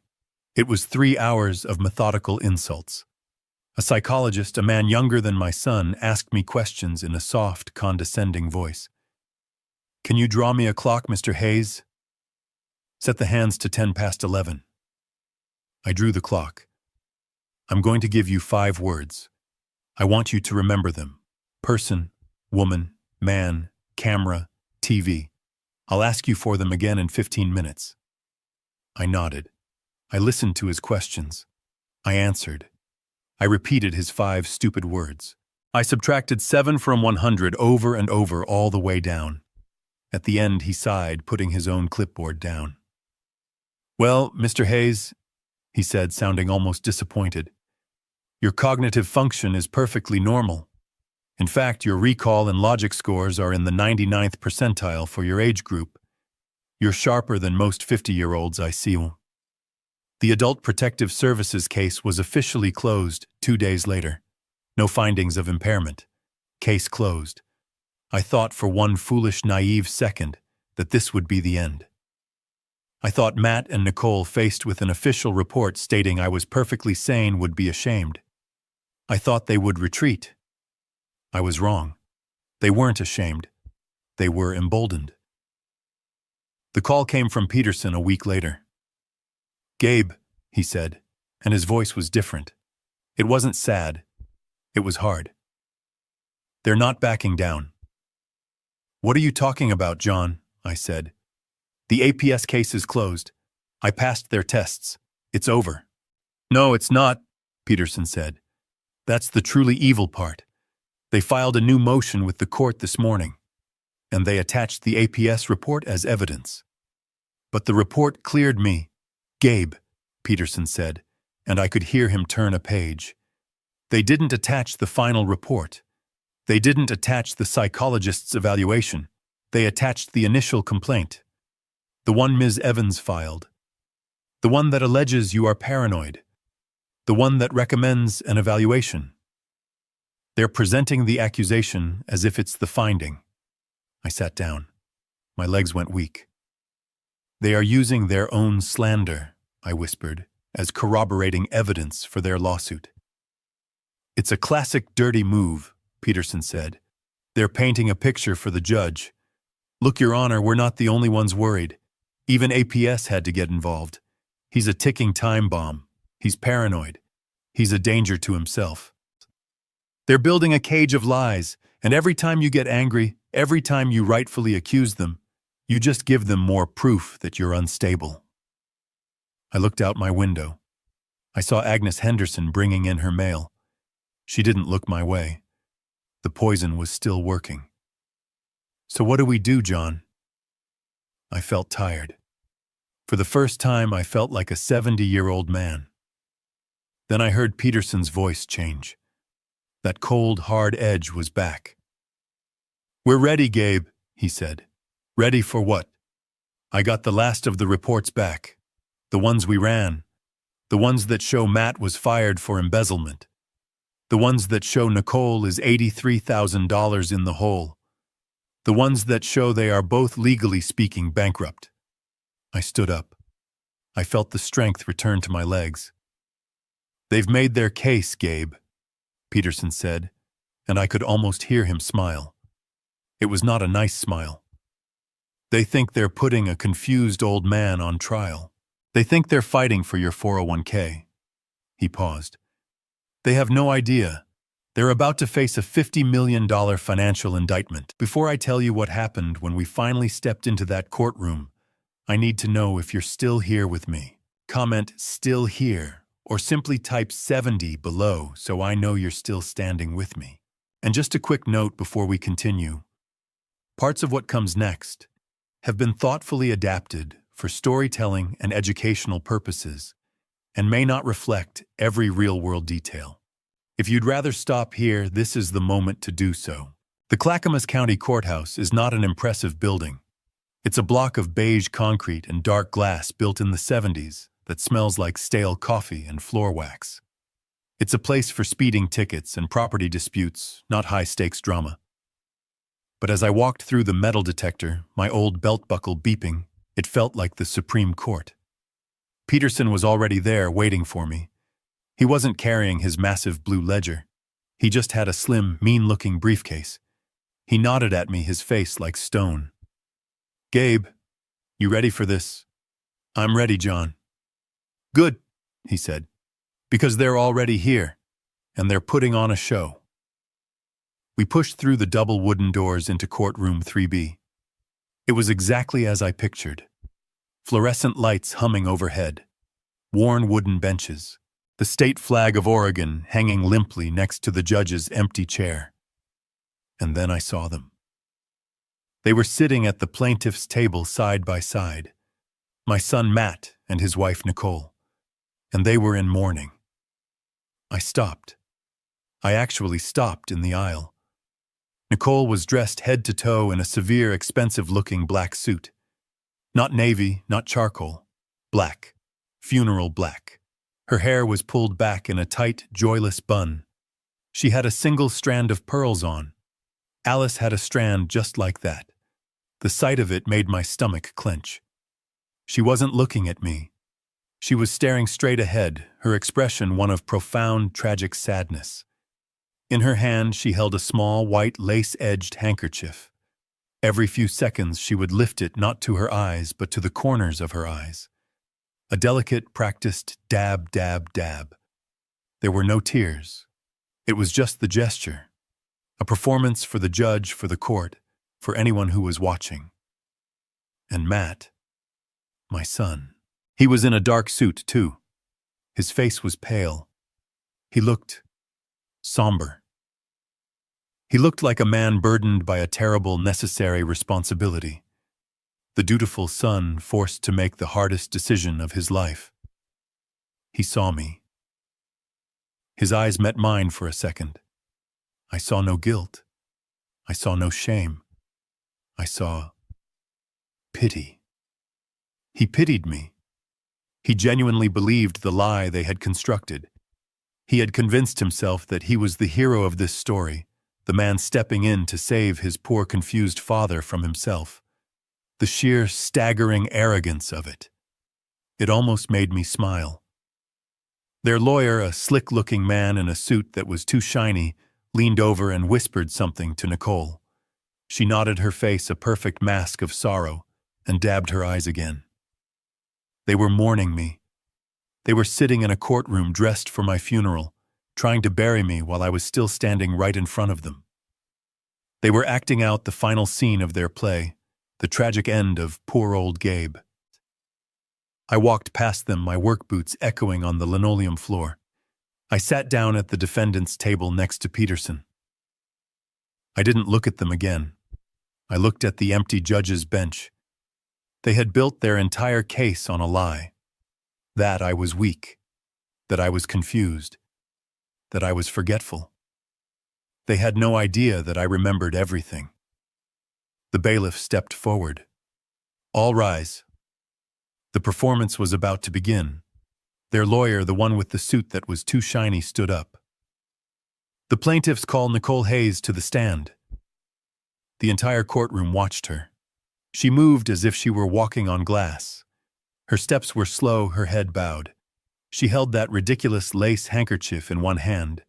She looked like the perfect image of a grieving daughter forced to do something terrible but necessary. She was a professional. This was her Super Bowl. She took the oath, her voice a soft, trembling whisper. I do. Her lawyer, a man named Snyder, approached her with a look of profound paternal sympathy. Mrs. Hayes, he said, his voice dripping with compassion.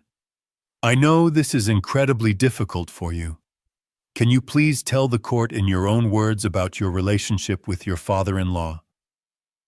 Nicole looked at me. She actually looked right at me, her eyes brimming with what a stranger would call sadness. I knew what it was. It was triumph. Gabe, Dad. She began, her voice cracking perfectly on the word Dad. He's the kindest man I've ever known. When I married Matt, he welcomed me. He is my father. She paused. Dab, dab, dab with the handkerchief. But over the last year, especially since Alice passed, he's changed. Snyder prompted her gently. Changed how, Mrs. Hayes? He's just not there anymore, she whispered as if the admission pained her. He's confused. He's so forgetful. And he's a danger to himself. I gripped the edge of the defendant's table. Peterson put a hand on my arm, a silent wait. A danger? Snyder asked, his brow furrowed in concern. Those are strong words. Can you give the court an example? Oh, God, she said, closing her eyes as if reliving a trauma. Last month, Matt and I, we always check on him. We try to. He gets so agitated. When we do, but we worry. We went over and the house was cold, and it smelled of gas. She was lying. A complete, total fabrication. My stove is electric. He had turned on the gas stove, the burner, but not the flame, she sobbed. He was just sitting in his chair in the living room reading the paper. The entire kitchen was filling with gas. If we hadn't gotten there, if we hadn't... She broke down, a quiet, theatrical sob into her handkerchief. Matt at his table put his head in his hands, playing his part. The traumatized son. That's horrifying, Snyder said, letting the image hang in the air for the jury. And has there been anything else? He gets lost, she said, her voice small. He's lived in this town for 45 years. But last week, he went to the Roundup Cafe, a place he's been to 1,000 times, and he called Matt. He was crying. He was disoriented. He said he didn't know where he was. He didn't know how to get home. The diner. She was twisting it. She was twisting the day they turned their backs on me into proof of my insanity. The audacity was breathtaking. So, Snyder said, pacing, he's forgetful. He's a danger to himself. Now, let's talk about this lawsuit. Your petition claims he made a financial promise to you. Can you explain that? Oh, it wasn't about a house, she said, shaking her head, as if the very idea was distasteful. It was about his words, his and Alice's. For years, they always told Matt, we're saving this for you. We're building this for you. When we're gone, the family will be taken care of. She looked at the judge, her eyes wide and sincere. "Your Honor, Gabe promised us. He promised he would help us. He promised he would invest in us. We trusted that promise. It was a family promise." "And what happened when you tried to act on that promise?" Snyder asked. Nicole's face darkened with a new, different kind of sadness. The sadness of a victim. We found our dream home. The home we wanted for our future children. We were so excited. We brought him the paperwork.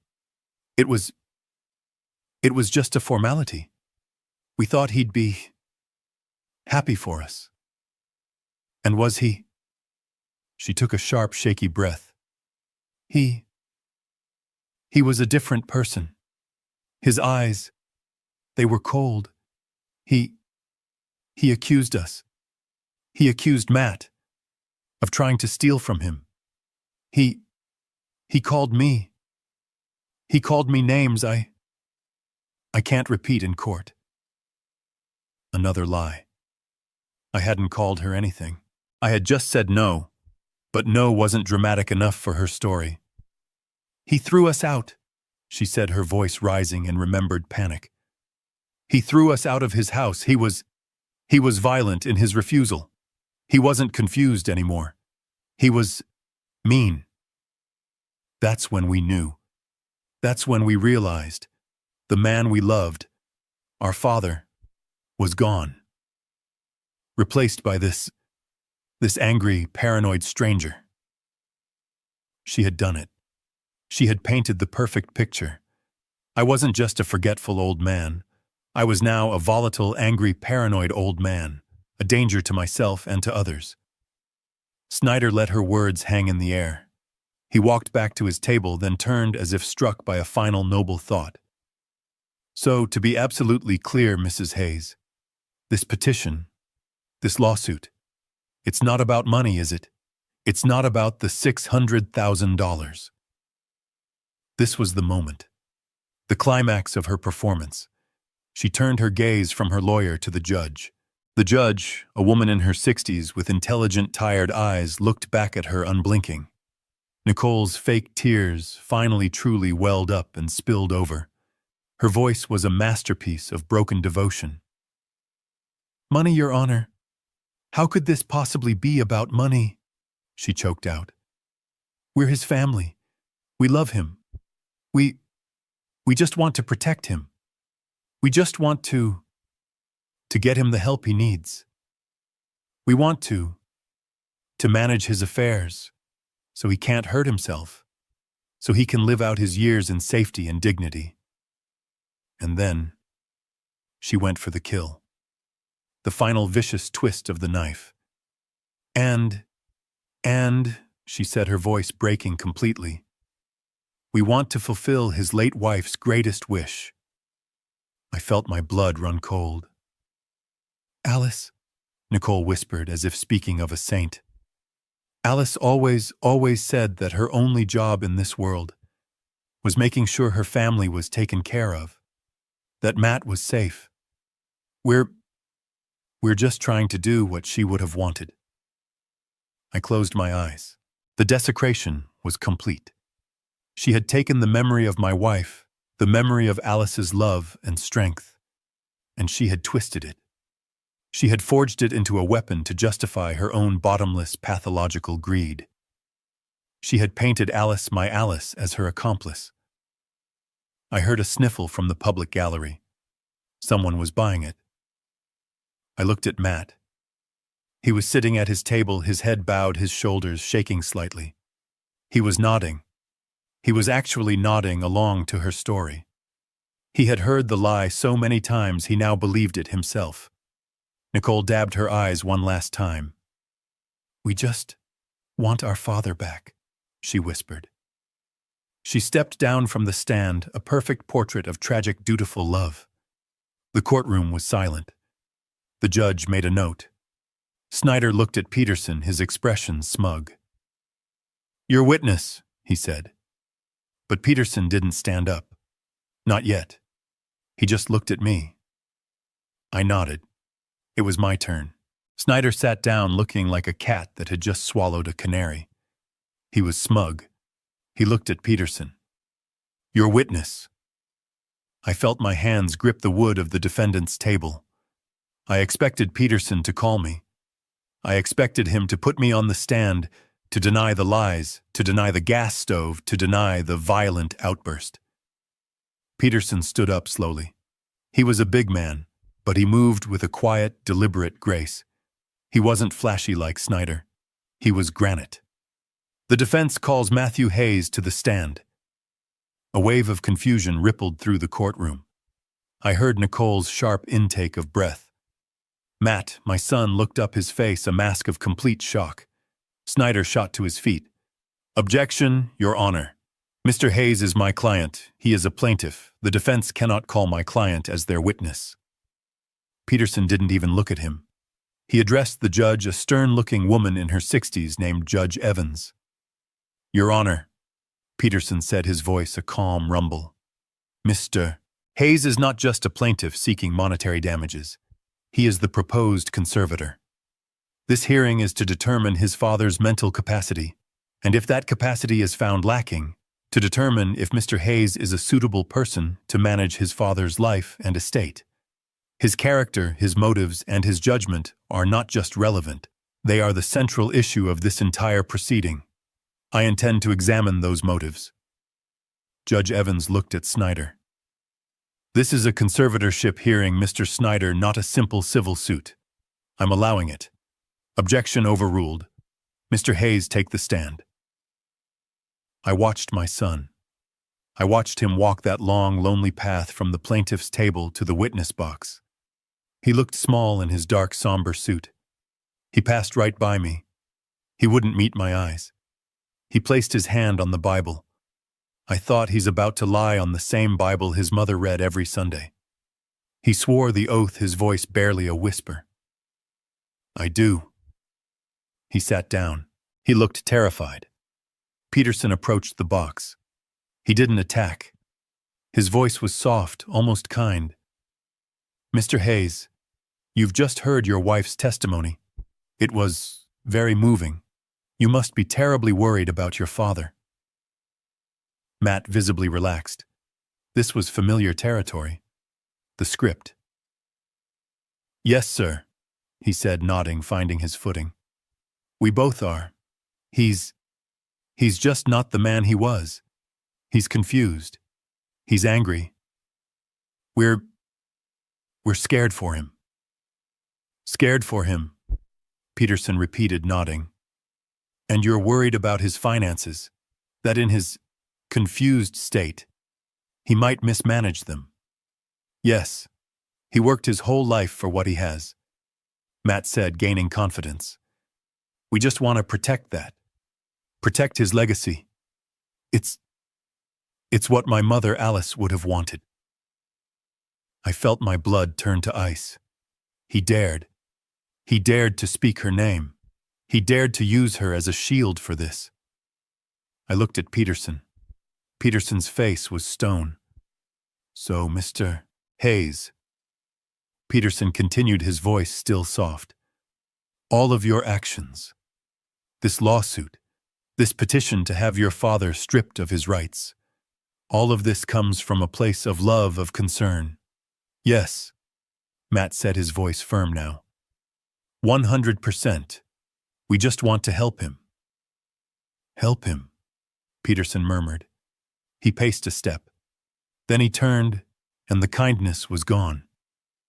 His voice was no longer a rumble. It was a blade. Let's talk about the specific ways you've tried to help him. Peterson walked to his briefcase. He pulled out a single sheet of paper. Mr. Hayes, I'm holding a document from Bank of America dated October 15th of this year. It's a rejection letter for a $20,000 home equity line of credit in your father's name. Can you tell the court who filed this application? Snyder was on his feet. Objection, relevance. What does this have to do? Your Honor, Peterson cut him off. It has everything to do with it. It speaks directly to the plaintiff's pattern of behavior regarding his father's finances. Judge Evans held up a hand. I'll allow it. It is highly relevant. Answer the question, Mr. Hayes. Matt was white. He was staring at the paper in Peterson's hand as if it were a snake. I don't recall. I don't know anything about that. You don't recall? Peterson's voice was incredulous. That's strange, because the application was filed at 7:42 p.m. on Tuesday, October 15th. According to your own wife's testimony, that was the very same day your father supposedly had a violent paranoid episode and threw you out of his house. You must have been very concerned for his finances that night. Objection! Snyder yelled. Argumentative. Sustained, the judge said, but she was leaning forward now, her eyes fixed on Matt. Just ask the questions, Mr. Peterson. Let me refresh your memory, Mr. Hayes. Peterson continued, his voice like ice. This application was filed online. It used your father's correct social security number, his correct date of birth, and for the security question, his mother's maiden name, Kovacs. Is that a name you are familiar with, Mr. Hayes? I watched my son's face. I watched it crumble. He knew. He was caught. He looked at Nicole, a desperate, silent plea. Her face was frozen, her mask of grief replaced by one of pure panic. I might have, Matt stammered, his voice cracking. I was trying to check on his accounts, to see if he was okay. I was worried someone else might be stealing from him. You were checking on his accounts by applying for a $20,000 loan in his name without his permission? Peterson asked, his voice booming in the small courtroom. Is that what helping looks like, Mr. Hayes? Or is that what the Oregon State Penal Code calls identity theft? Objection! Snyder screamed, his face purple. My client is not on trial for... Sustained, the judge snapped. The jury will disregard that last comment. Mr. Peterson, you are on a very thin wire. My apologies, Your Honor, Peterson said, not looking sorry at all. He put the bank letter down. Let's move on. Let's talk about other ways you've helped your father. Matt was breathing hard now, his knuckles white on the railing of the witness box. Mr. Hayes, Peterson said, let's go back 1 week further, to October 10th. Your father was at a cardiology appointment in Portland for most of the day. Is that correct? I believe so. And while he was gone, you and your wife were at his house, weren't you? Matt's eyes darted to Nicole again. We stopped by to pick up his mail. He'd been forgetting. Forgetting the mail, Peterson said, nodding. Very thoughtful. The defense submits this affidavit. He handed a paper to the bailiff, who passed it to the judge. It's a sworn statement from Mrs. Agnes Henderson, your father's next-door neighbor of 45 years. In it, she testifies that she saw you and your wife Nicole inside your father's home for, and I quote, nearly a full hour. She also testifies that when your wife left, she was carrying a beige tote bag that was, quote, stuffed so full of papers I thought the handles would break. Peterson turned back to Matt. The kindness was gone. The civility was gone. This was an execution. Mr. Hayes, he thundered, were you helping your father when you broke into his file cabinet?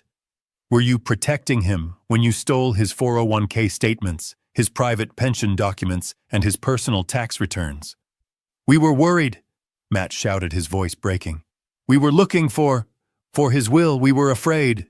We were afraid in his confused state he might have lost it or changed it. So you admit you took the documents, Peterson said, his voice dropping to a deadly whisper. No, we were just organizing, Peterson repeated. A noble act. And this lawsuit, this petition to have him declared insane, is that also organizing? We had to. Matt pleaded, his eyes now on the judge. He's sick. He doesn't know what he's doing. We're just trying to manage his affairs." "Ah," Peterson said. "His affairs. Let's talk about that. Mr. Hayes, you have a good job, don't you? Regional sales manager at John Deere." Matt seemed to grab onto this like a lifeline, a topic he understood. "Yes," he said, straightening up slightly. "Yes, I do." "You sell tractors, farm equipment, a solid, respectable job, an honest living." "Yes," Matt said. "Is it still correct, Mr. Hayes?" Matt just stared at him. "Oh, what?" Peterson walked back to his briefcase. He pulled out another document. "Mr. Hayes, were you not terminated, fired, from your position at John Deere 6 months ago, on May 1st, for embezzlement?" The courtroom exploded. Snyder was on his feet screaming, "Objection! Objection! Relevance! Character assassination!" Objection. But it was too late. The bomb had gone off. The words were hanging in the air. Embezzlement. Peterson ignored the lawyer and threw the documents onto the clerk's desk. "Your Honor, the defense submits Mr. Hayes's termination letter from John Deere and the signed restitution agreement, where he admits to falsifying expense reports and stealing $5,000 from his employer." "Order!" the judge yelled, banging her gavel. "Order in my court!" Peterson waited until the noise died down his face, a mask of cold fury. He turned to the judge. "Your Honor, it is entirely relevant. The plaintiffs have built their entire case on the foundation that they are concerned for Mr. Hayes's welfare. We are here to prove with this evidence that this case has nothing to do with concern. It has nothing to do with love. It is about desperation. It is about bankruptcy. It is about debt." I looked at Matt. My son. He wasn't the dutiful son anymore. He wasn't the loving protector. He was just a thief, a common, pathetic thief. He had his head in his hands, his shoulders shaking. I looked at Nicole. Her mask was gone. She was not looking at her husband with love or sympathy. She was staring at him with a look of such pure, unadulterated hatred, a look that said, "You didn't just fail. You got caught." The judge slammed her gavel again. "Order, Mr. Snyder. I am overruling your objection. This evidence speaks directly to the plaintiff's motive, and I suggest you take a long recess." She looked at Matt, then at Nicole, her eyes filled with disgust. "Because right now, your case has a catastrophic credibility problem." The courtroom was chaos. Snyder was on his feet, his face a blotchy, furious red, screaming, "Objection!" Judge Evans was banging her gavel, her voice cracking as she yelled, "Order, order in my court. I will clear this room." I looked at my son. Matt was still in the witness box, but he wasn't a witness anymore. He was just wreckage. He was staring at his hands, his face pale and slick with sweat. He looked like a man who had just been in a car crash he didn't see coming. I looked at Nicole. Her mask of the tragic grieving daughter was gone. It had shattered, and what was left underneath was ugly. She was staring at Matt, not with sympathy, not with love. She was staring at him with a look of such pure, undiluted, venomous contempt. It was the look of a predator who had just watched her partner step in a trap, ruining the hunt for both of them. She was furious, trapped in a room with a failure, and she knew it. Judge Evans finally slammed her gavel one last time, a sharp crack that silenced the room. "Sit down, counsel," she barked at Snyder. He sank into his chair, humiliated. The judge looked at Peterson, then at the documents he had submitted. The termination letter, the restitution agreement, embezzlement. Her eyes, when they finally lifted, were cold as steel. She looked at Snyder. "Counselor," she said, her voice dangerously quiet. "Given this revelation regarding your client's fundamental credibility, do you have anything else you'd like to offer this court?" Or are we done here? I could see the panic in Snyder's eyes. His entire case, the only case he had, was that I was a paranoid, incompetent old man who needed to be protected.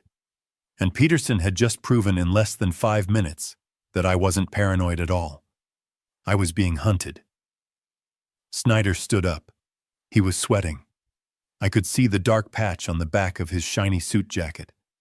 He fumbled with his papers, his hands shaking. He had one move left. It wasn't a legal move. It was a tantrum. It was a desperation play. He abandoned the incompetence argument completely. He abandoned the conservatorship. He knew that was dead. He pivoted. He turned his back on Matt, discarding his own client, and faced the judge. He tried to reclaim that compassionate, fatherly tone he had used with Nicole, but his voice was trembling with rage. "Your Honor," he said, trying to sound reasonable, "what Mr. Peterson has just revealed about my client, Mr. Hayes, while unfortunate, and perhaps a sign of deep, deep financial and emotional stress, it does not change the central moral fact of this case." I looked at Peterson. Peterson just leaned back, clasping his hands. A small, almost invisible smile touched his lips. He was letting him do it.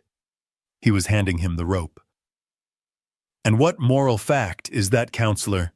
Judge Evans asked, her voice dripping with impatience. "The fact, Your Honor," Snyder said, and he turned his arm outstretched, pointing a finger directly at me. "The fact that Mr. Gabriel Hayes, my client's father, is a wealthy man." I stiffened. Here it was. He is sitting on a paid-off house that we have established is worth at least $600,000. He is sitting on a massive 401k. He is sitting on a pension. He has, by his own admission, no debts. And he has refused, cruelly, to help his only child. Snyder was pacing now, finding his rhythm. He was no longer a lawyer. He was a preacher full of fire and false righteousness. "Yes, my client made a mistake," he yelled. "A terrible mistake born of desperation, a desperation that was caused by his own father. This wealthy, comfortable, retired man who refused him, who looked his only family in the eye and refused to help. He was trying to make me the villain. He was trying to say that my no was the crime that led to all the others." He slammed his hand on the plaintiff's table. Nicole, lost in her own panic, jumped. "That, Your Honor, that is the real abuse in this courtroom. That is moral cruelty. That is a father failing in his most basic fundamental duty. My clients are here on their knees begging for help. And this man has the power to fix all of it. He has the power to save his family. But he won't." He pointed at me again. The gesture was rude, invasive. "He is hoarding his wealth. He is letting it rot in a bank account, while his own son and daughter-in-law face financial ruin. He may be competent according to some test, but he is not a competent father. He is not a competent man. This isn't just about a promise. This is about decency. He has a moral obligation to his blood, and if he will not honor that obligation, then this court must compel him to—" He let the words hang in the air. Moral obligation. He was trying to shame me. He was trying to shame the judge into forcing me to give them the $600,000 as a punishment for being a bad father. I looked at Matt, my son, still sitting in the witness box. He was listening to this. He was nodding. He was actually nodding. He believed it. After everything, after being exposed as an embezzler, a liar, a thief, he still believed he was the victim. He believed he was entitled to my money. He believed I was the cruel one.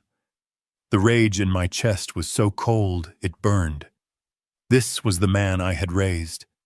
This was the legacy Alice and I had built.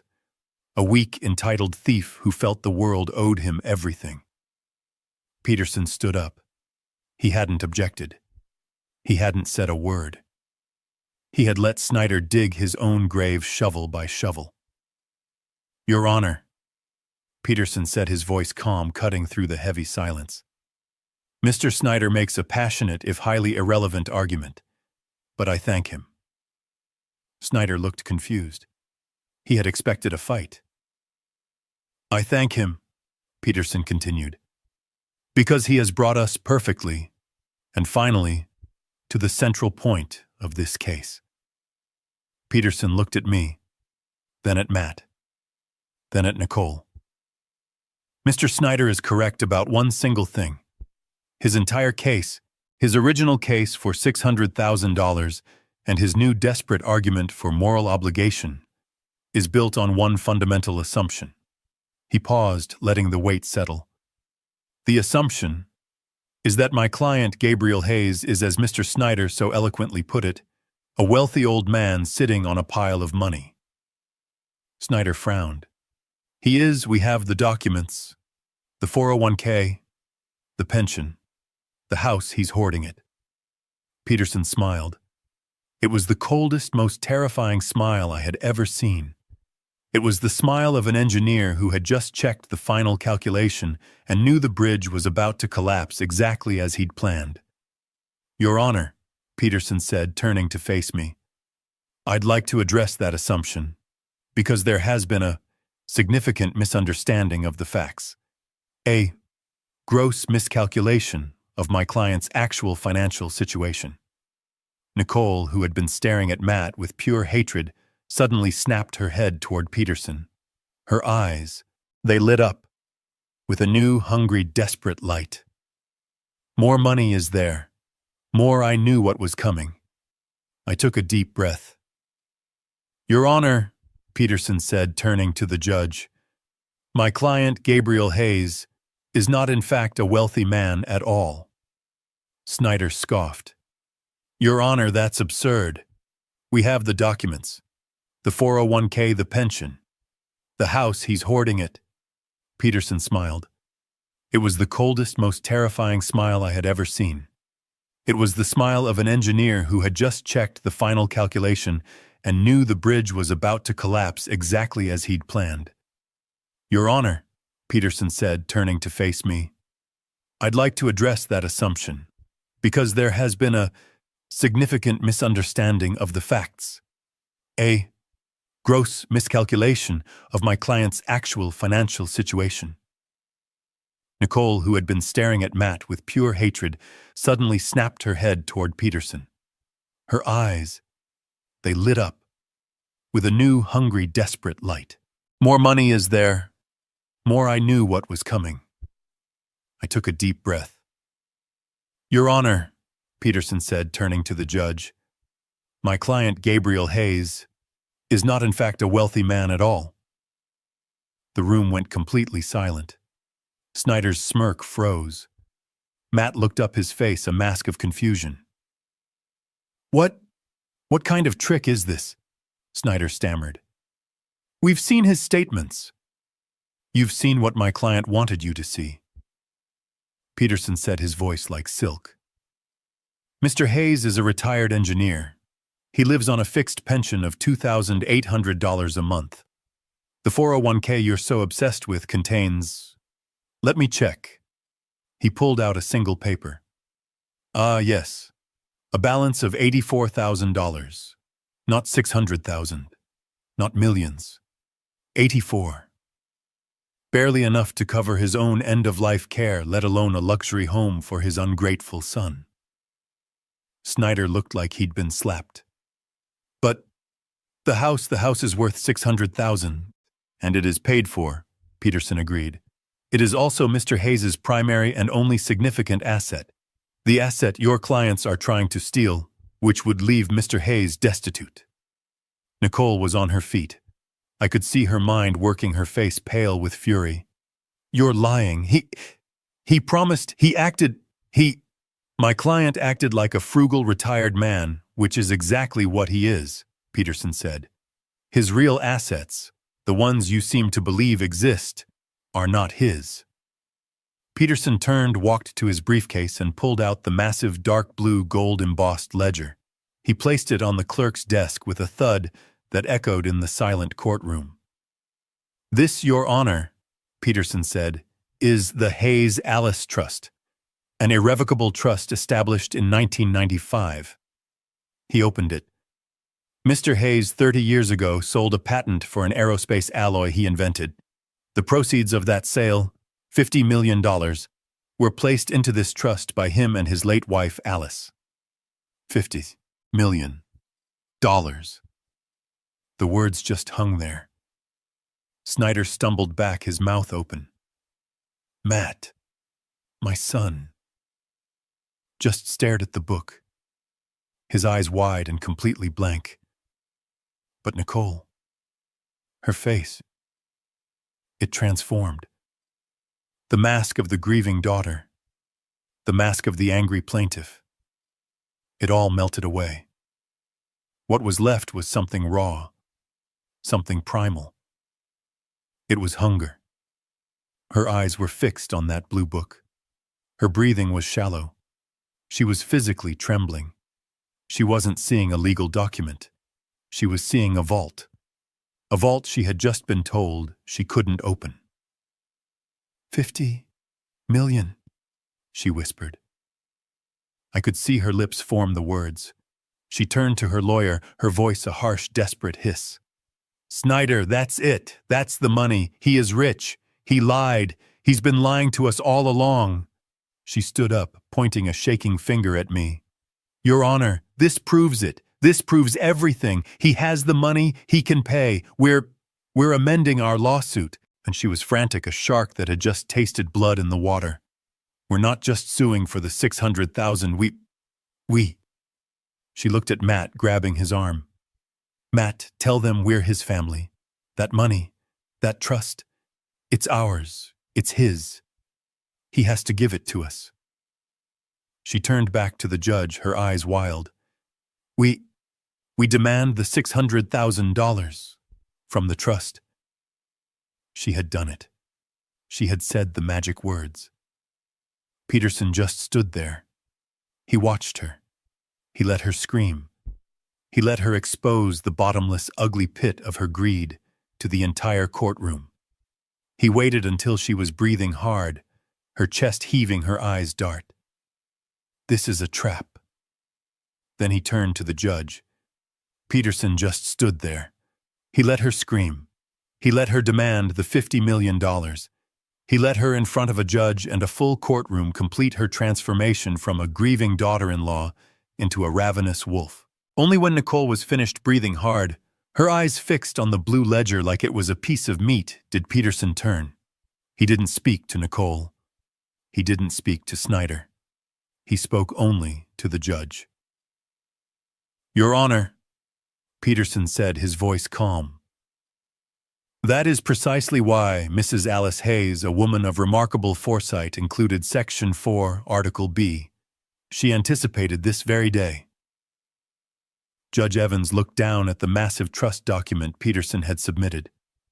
The courtroom was dead silent. The only sound was the rustle of the judge turning a page. I looked at Matt. He was still in the witness box, a forgotten player in his own drama. He was watching the judge, his face blank. I looked at Nicole. She was vibrating with a terrible, greedy energy. She was leaning forward, her hands gripping the plaintiff's table like she was about to launch herself over it to grab the book. Judge Evans found the page. She put on her own reading glasses. Mr. Peterson, the judge said, her voice dry as dust. You are referring to the moral character clause. I am, Your Honor, Peterson said. The judge looked up over her glasses, first at Nicole, then at Matt, who was still trapped in the witness box. This is a legally binding, irrevocable trust, the judge stated, her voice echoing in the silence.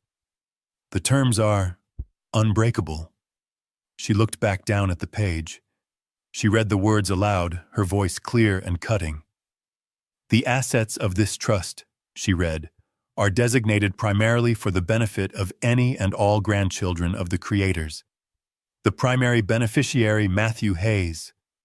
She paused, letting the names settle. May only assume a managerial role as executor or receive any discretionary funds upon demonstrating. The judge paused again, took off her glasses, and looked directly at my son. Demonstrating the highest standard of financial responsibility and moral character. The silence in the room was absolute. It was the silence of a vacuum. Nicole's face froze. Her eyes darted from the judge to Matt. She didn't understand. What does that mean? She hissed at Snyder. Tell them he has character. Snyder was pale. He was a property lawyer. He looked like he had just been pushed into a shark tank. He knew exactly what that meant. Judge Evans ignored them. Her gaze was locked on my son. He was a fly trapped in amber. Mr. Hayes, the judge said. Her voice was not unkind. It was something far worse. It was disappointed. You are still under oath. You have been sitting in that chair for the last 20 minutes. You have listened to the evidence presented by the defense.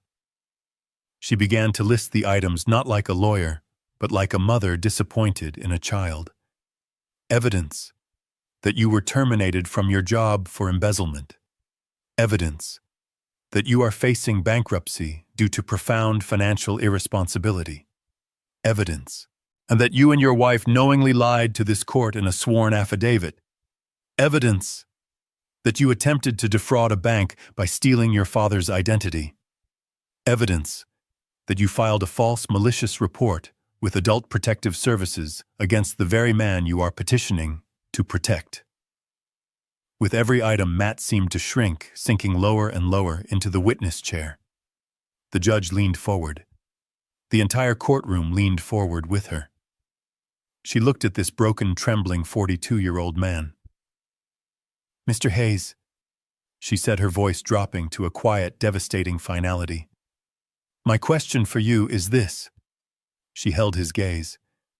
Do you believe, honestly, that the man I have just described, the man who has sat in my courtroom this morning and lied under oath, the man who attempted to steal from his own 70-year-old father, first by theft and then by trying to have him declared legally insane? She paused.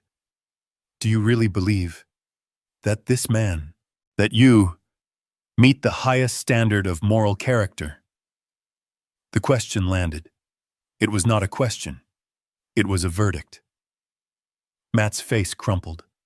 It was the same look I saw when he was 10 and had to give me that $20 bill. The look of being caught, of being known, of having nowhere left to hide.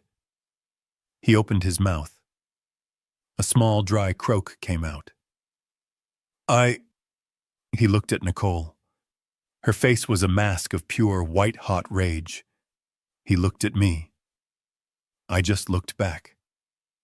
I felt nothing. Just empty. He looked at the judge. And the man I had raised, the son of Alice Hayes, broke. He put his face in his hands. And in a courtroom full of strangers, he began to sob. Ugly, heaving, pathetic sobs. The sobs of a man who had just lost everything. Not just the $600,000. He had just lost $50 million. Matt just stared. He couldn't answer the question. He sat there in the witness box, a 42-year-old man in a suit reduced to a hollow shell. The judge's words hung in the silence. Do you really believe that you meet the highest standard of moral character?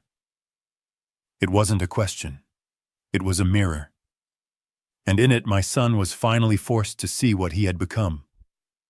He opened his mouth. A dry, rasping sound came out. No words. He looked at Nicole, his wife, the woman he had started this entire war for. Her face was white. Her eyes were wide, not with fear for him, but with fear for herself. She wasn't looking at her husband with sympathy. She was staring at a losing investment. She was staring at the failure who had just cost her $50 million. And Matt, he saw it. He saw the contempt in her eyes. The mask was gone. The love and devotion had evaporated. All that was left was the raw, ugly greed and the rage that he had been caught. He turned back to the judge. His face crumpled. It wasn't the clean, noble crying of his wife's performance. It was ugly. He collapsed in on himself, his shoulders heaving. He put his face in his hands, and the sound that tore out of him was the sound of a man who had just lost everything.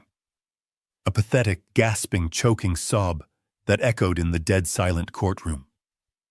He wasn't crying for me. He wasn't crying because he was an embezzler. He wasn't crying because he had lied or stolen or tried to destroy his own father. He was crying because he had lost. He was crying because he had been caught. Snyder, the slick lawyer, just sat down. He dropped his pen. He didn't object. What was there to object to? The truth, Judge Evans watched the performance for a long, cold moment. She let him sob. She let the entire courtroom watch him disintegrate. Then she banged her gavel. The sound was like a gunshot. Crack! Order! She said, her voice cutting through his cries. The witness will compose himself. Matt tried. He fumbled for a tissue. He couldn't stop shaking. The judge didn't wait. She looked down at the pile of documents. Peterson's evidence, the termination letter, the affidavit from Agnes Henderson, the fraudulent bank application, the official court-ordered cognitive evaluation that declared me perfectly sane, and the blue ledger, the Hayes Alice Trust. This court has heard enough, she announced. Her voice left no room for argument. This hearing is twofold. First, the civil suit filed by the plaintiffs Matthew and Nicole Hayes for $600,000. She looked at Snyder. Counselor, your entire case was built on a foundation of promissory estoppel and your client's emotional distress. Given that your client's own actions, namely embezzlement and fraud, are the actual cause of his distress, and that your other client, Mrs. Hayes, was found to be lying on the stand about the gas leak. This court finds the claim to be not only baseless, but frivolous, malicious, and an act of profound bad faith. She took a breath. The civil suit for $600,000 is hereby dismissed, with prejudice, which means you can never file it again. Nicole let out a small, strangled gasp. Second, the judge continued, her voice growing colder. We have the petition for conservatorship. The petition to have Mr. Gabriel Hayes declared mentally incompetent. She looked at me. For the first time, her expression softened for just a fraction of a second. Then she looked back at Matt.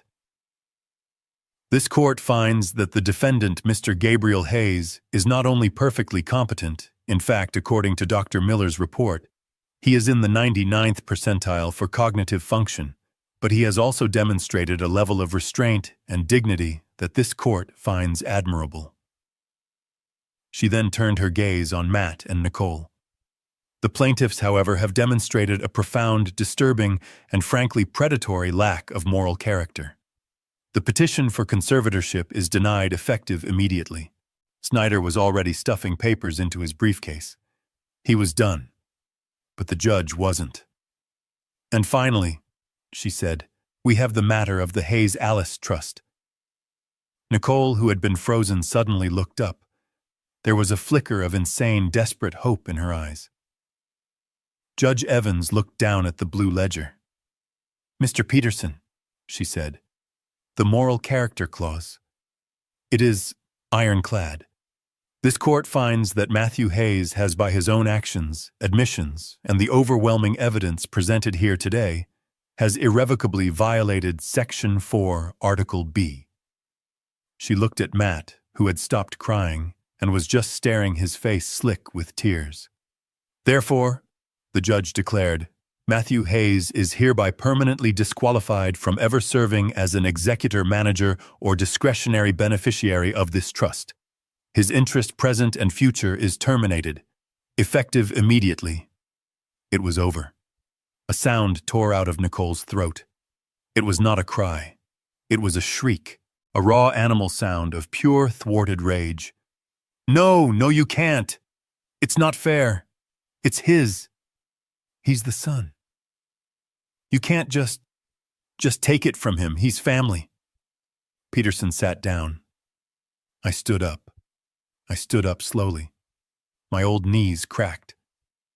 I looked at Judge Evans.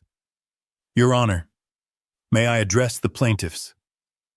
The judge looked at me. She nodded. Briefly, Mr. Hayes. I turned. I didn't look at Matt. I looked at her. You keep using that word. I said, my voice quiet, but it carried in the dead silence of the room.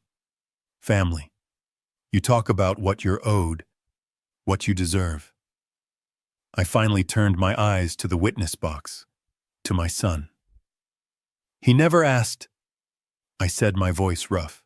He never once came to me as a son. He didn't come to me and say, Dad, I'm in trouble. I failed. I lost my job. I'm drowning. Please help me. I took a step closer. He came to me as a thief. He came into my house, the house his mother loved, and he rifled through my life. He stole my papers. He tried to steal my identity. He stole what he thought was all I had. He chose fraud instead of family. He was willing to tell a court of law that his own father was insane. He was willing to have me locked away. He was willing to make me homeless, just to get his hands on a few $1,000s from my 401k. I looked back at Nicole. Her face was a mask of disbelief. You're wrong, Nicole, I said. My $50 million was never the secret. I was never hiding money from you. I was trying to protect my son from himself. I was trying to give him a chance to be the man his mother Alice raised him to be. A man of character. I pointed at Matt, still weeping in the witness box. My money wasn't the secret. I said, my voice breaking with a cold, terrible clarity. His character's the secret. And now we all see it. I sat down. The silence was absolute. Judge Evans put her glasses back on. She looked at the plaintiff's table. This hearing is concluded, she said. She stood up.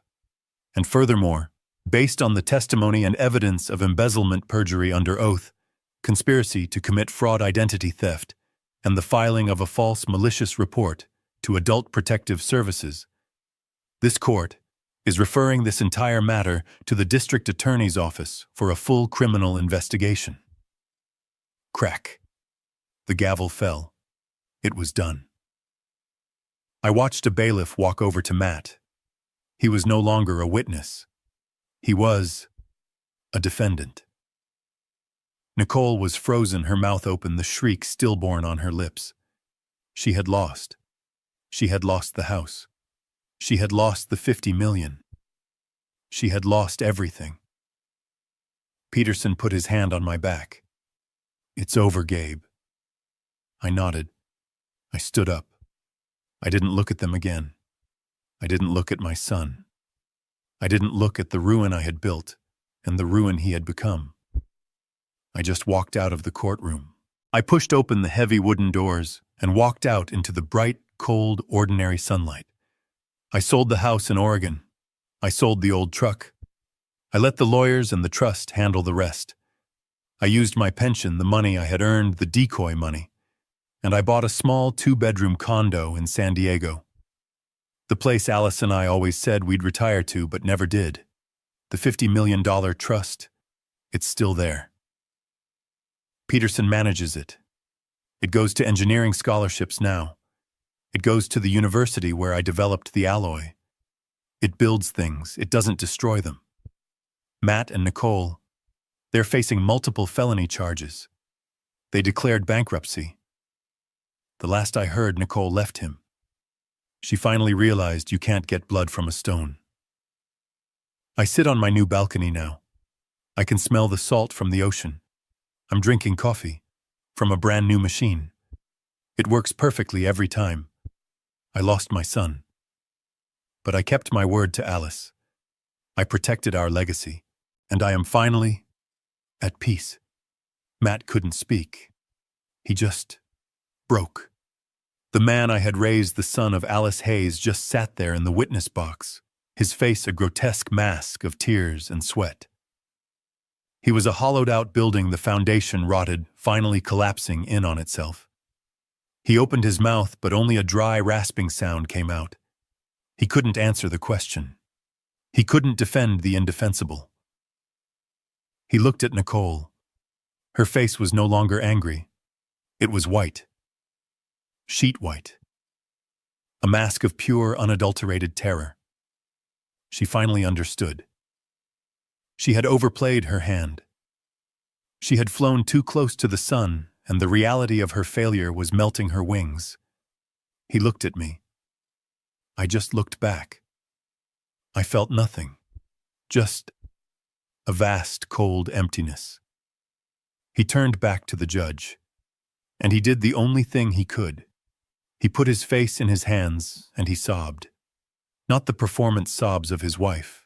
These were the ugly, choking, gut-wrenching sobs of a man who had just lost everything. Not just the $600,000. He had just lost $50 million. Snyder, the slick lawyer, just sat down. He dropped his pen. He didn't object. What was there to object to? The truth, Judge Evans watched the performance for a long, cold moment. She let him sob. She let the entire courtroom watch him disintegrate. Then she banged her gavel. The sound was like a gunshot. Crack! Order, she said, her voice cutting through his cries. The witness will compose himself. But he couldn't. He was gone. The judge didn't wait.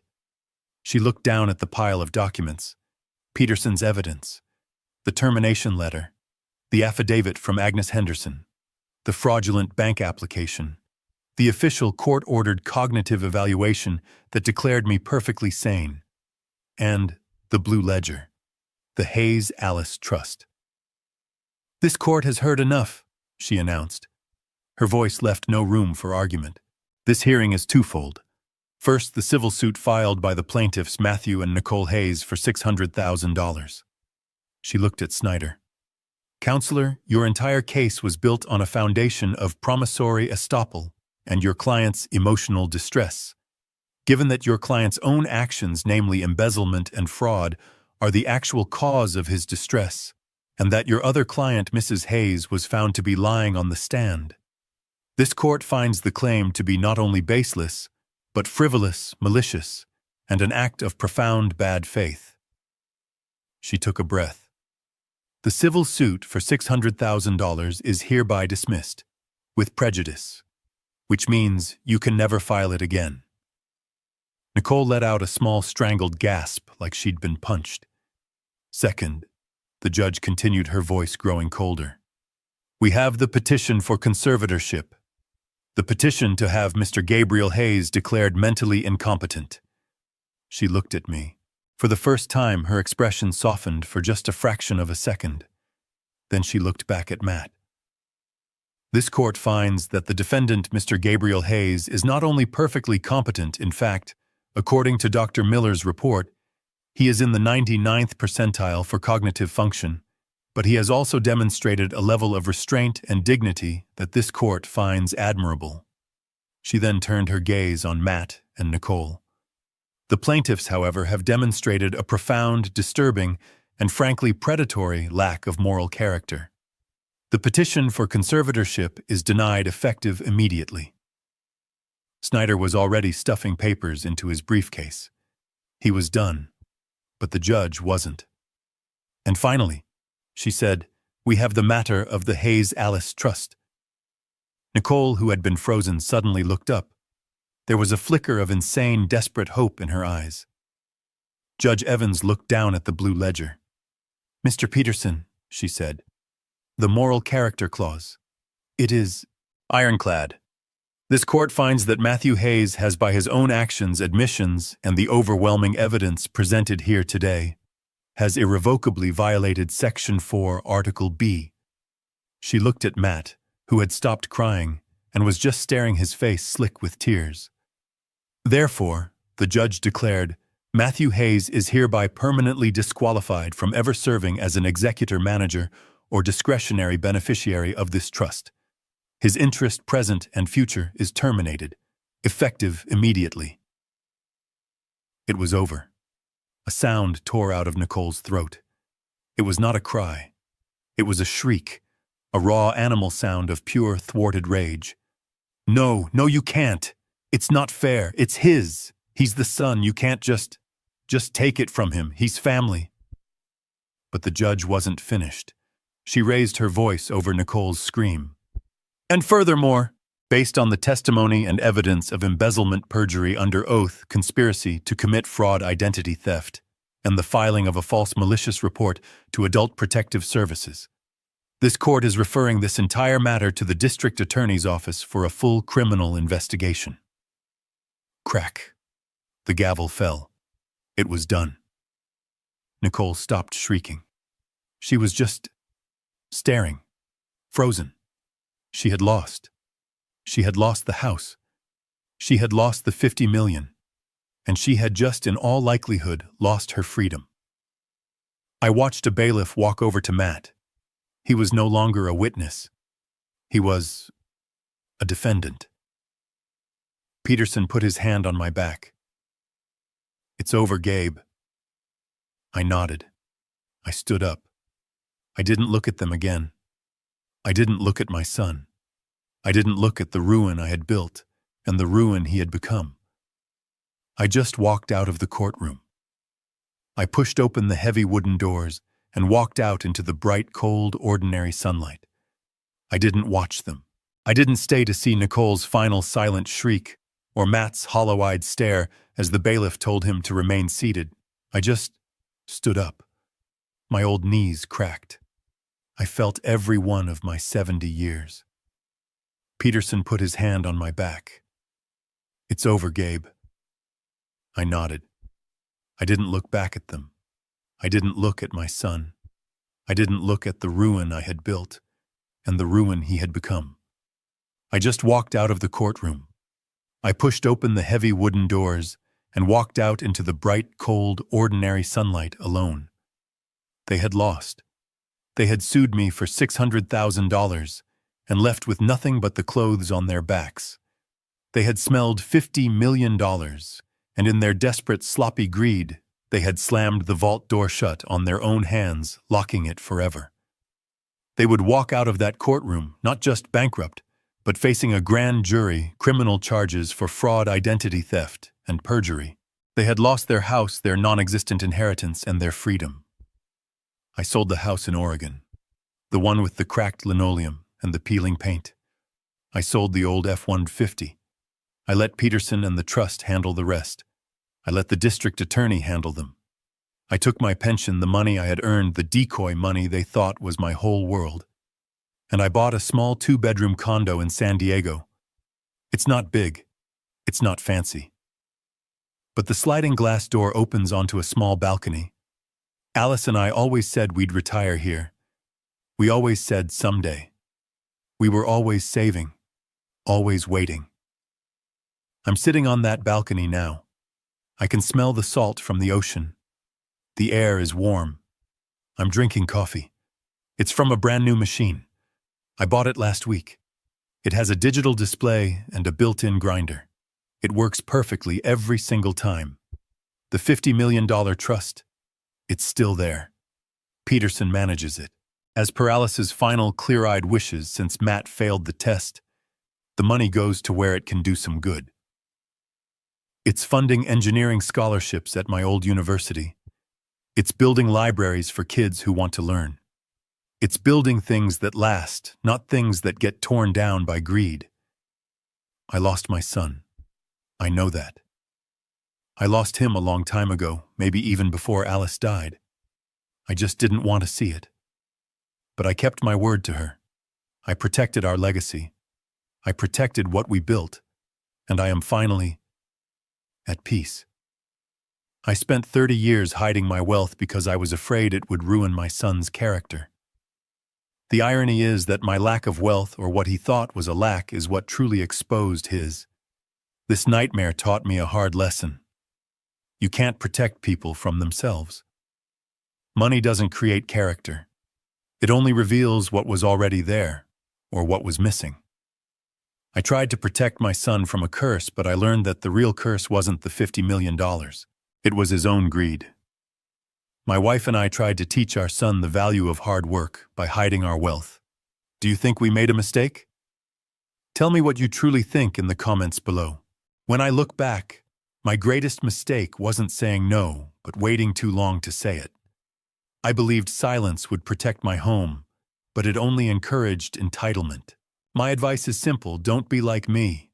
Love your family, but never surrender your dignity or your boundaries. This family story taught me that character matters more than blood. In this family story, I learned that money doesn't corrupt, it reveals. Every family story reaches a moment when truth must stand alone. God gave me strength when fear tried to break me. God reminded me that justice doesn't need anger to be firm. And God showed me that forgiveness does not erase responsibility. This dad revenge was never about hurting anyone. This dad revenge was about choosing self-respect. If there is one lesson in this dad revenge, it's that walking away with integrity is sometimes the strongest response. If this story resonated with you, please leave a comment, share it with someone who may need it, and consider subscribing to support the channel. Thank you sincerely for staying with me until the very end. And a final note: upcoming stories may include thoughtfully adapted elements created for educational purposes. If this isn't for you, feel free to stop here and choose content that better suits you.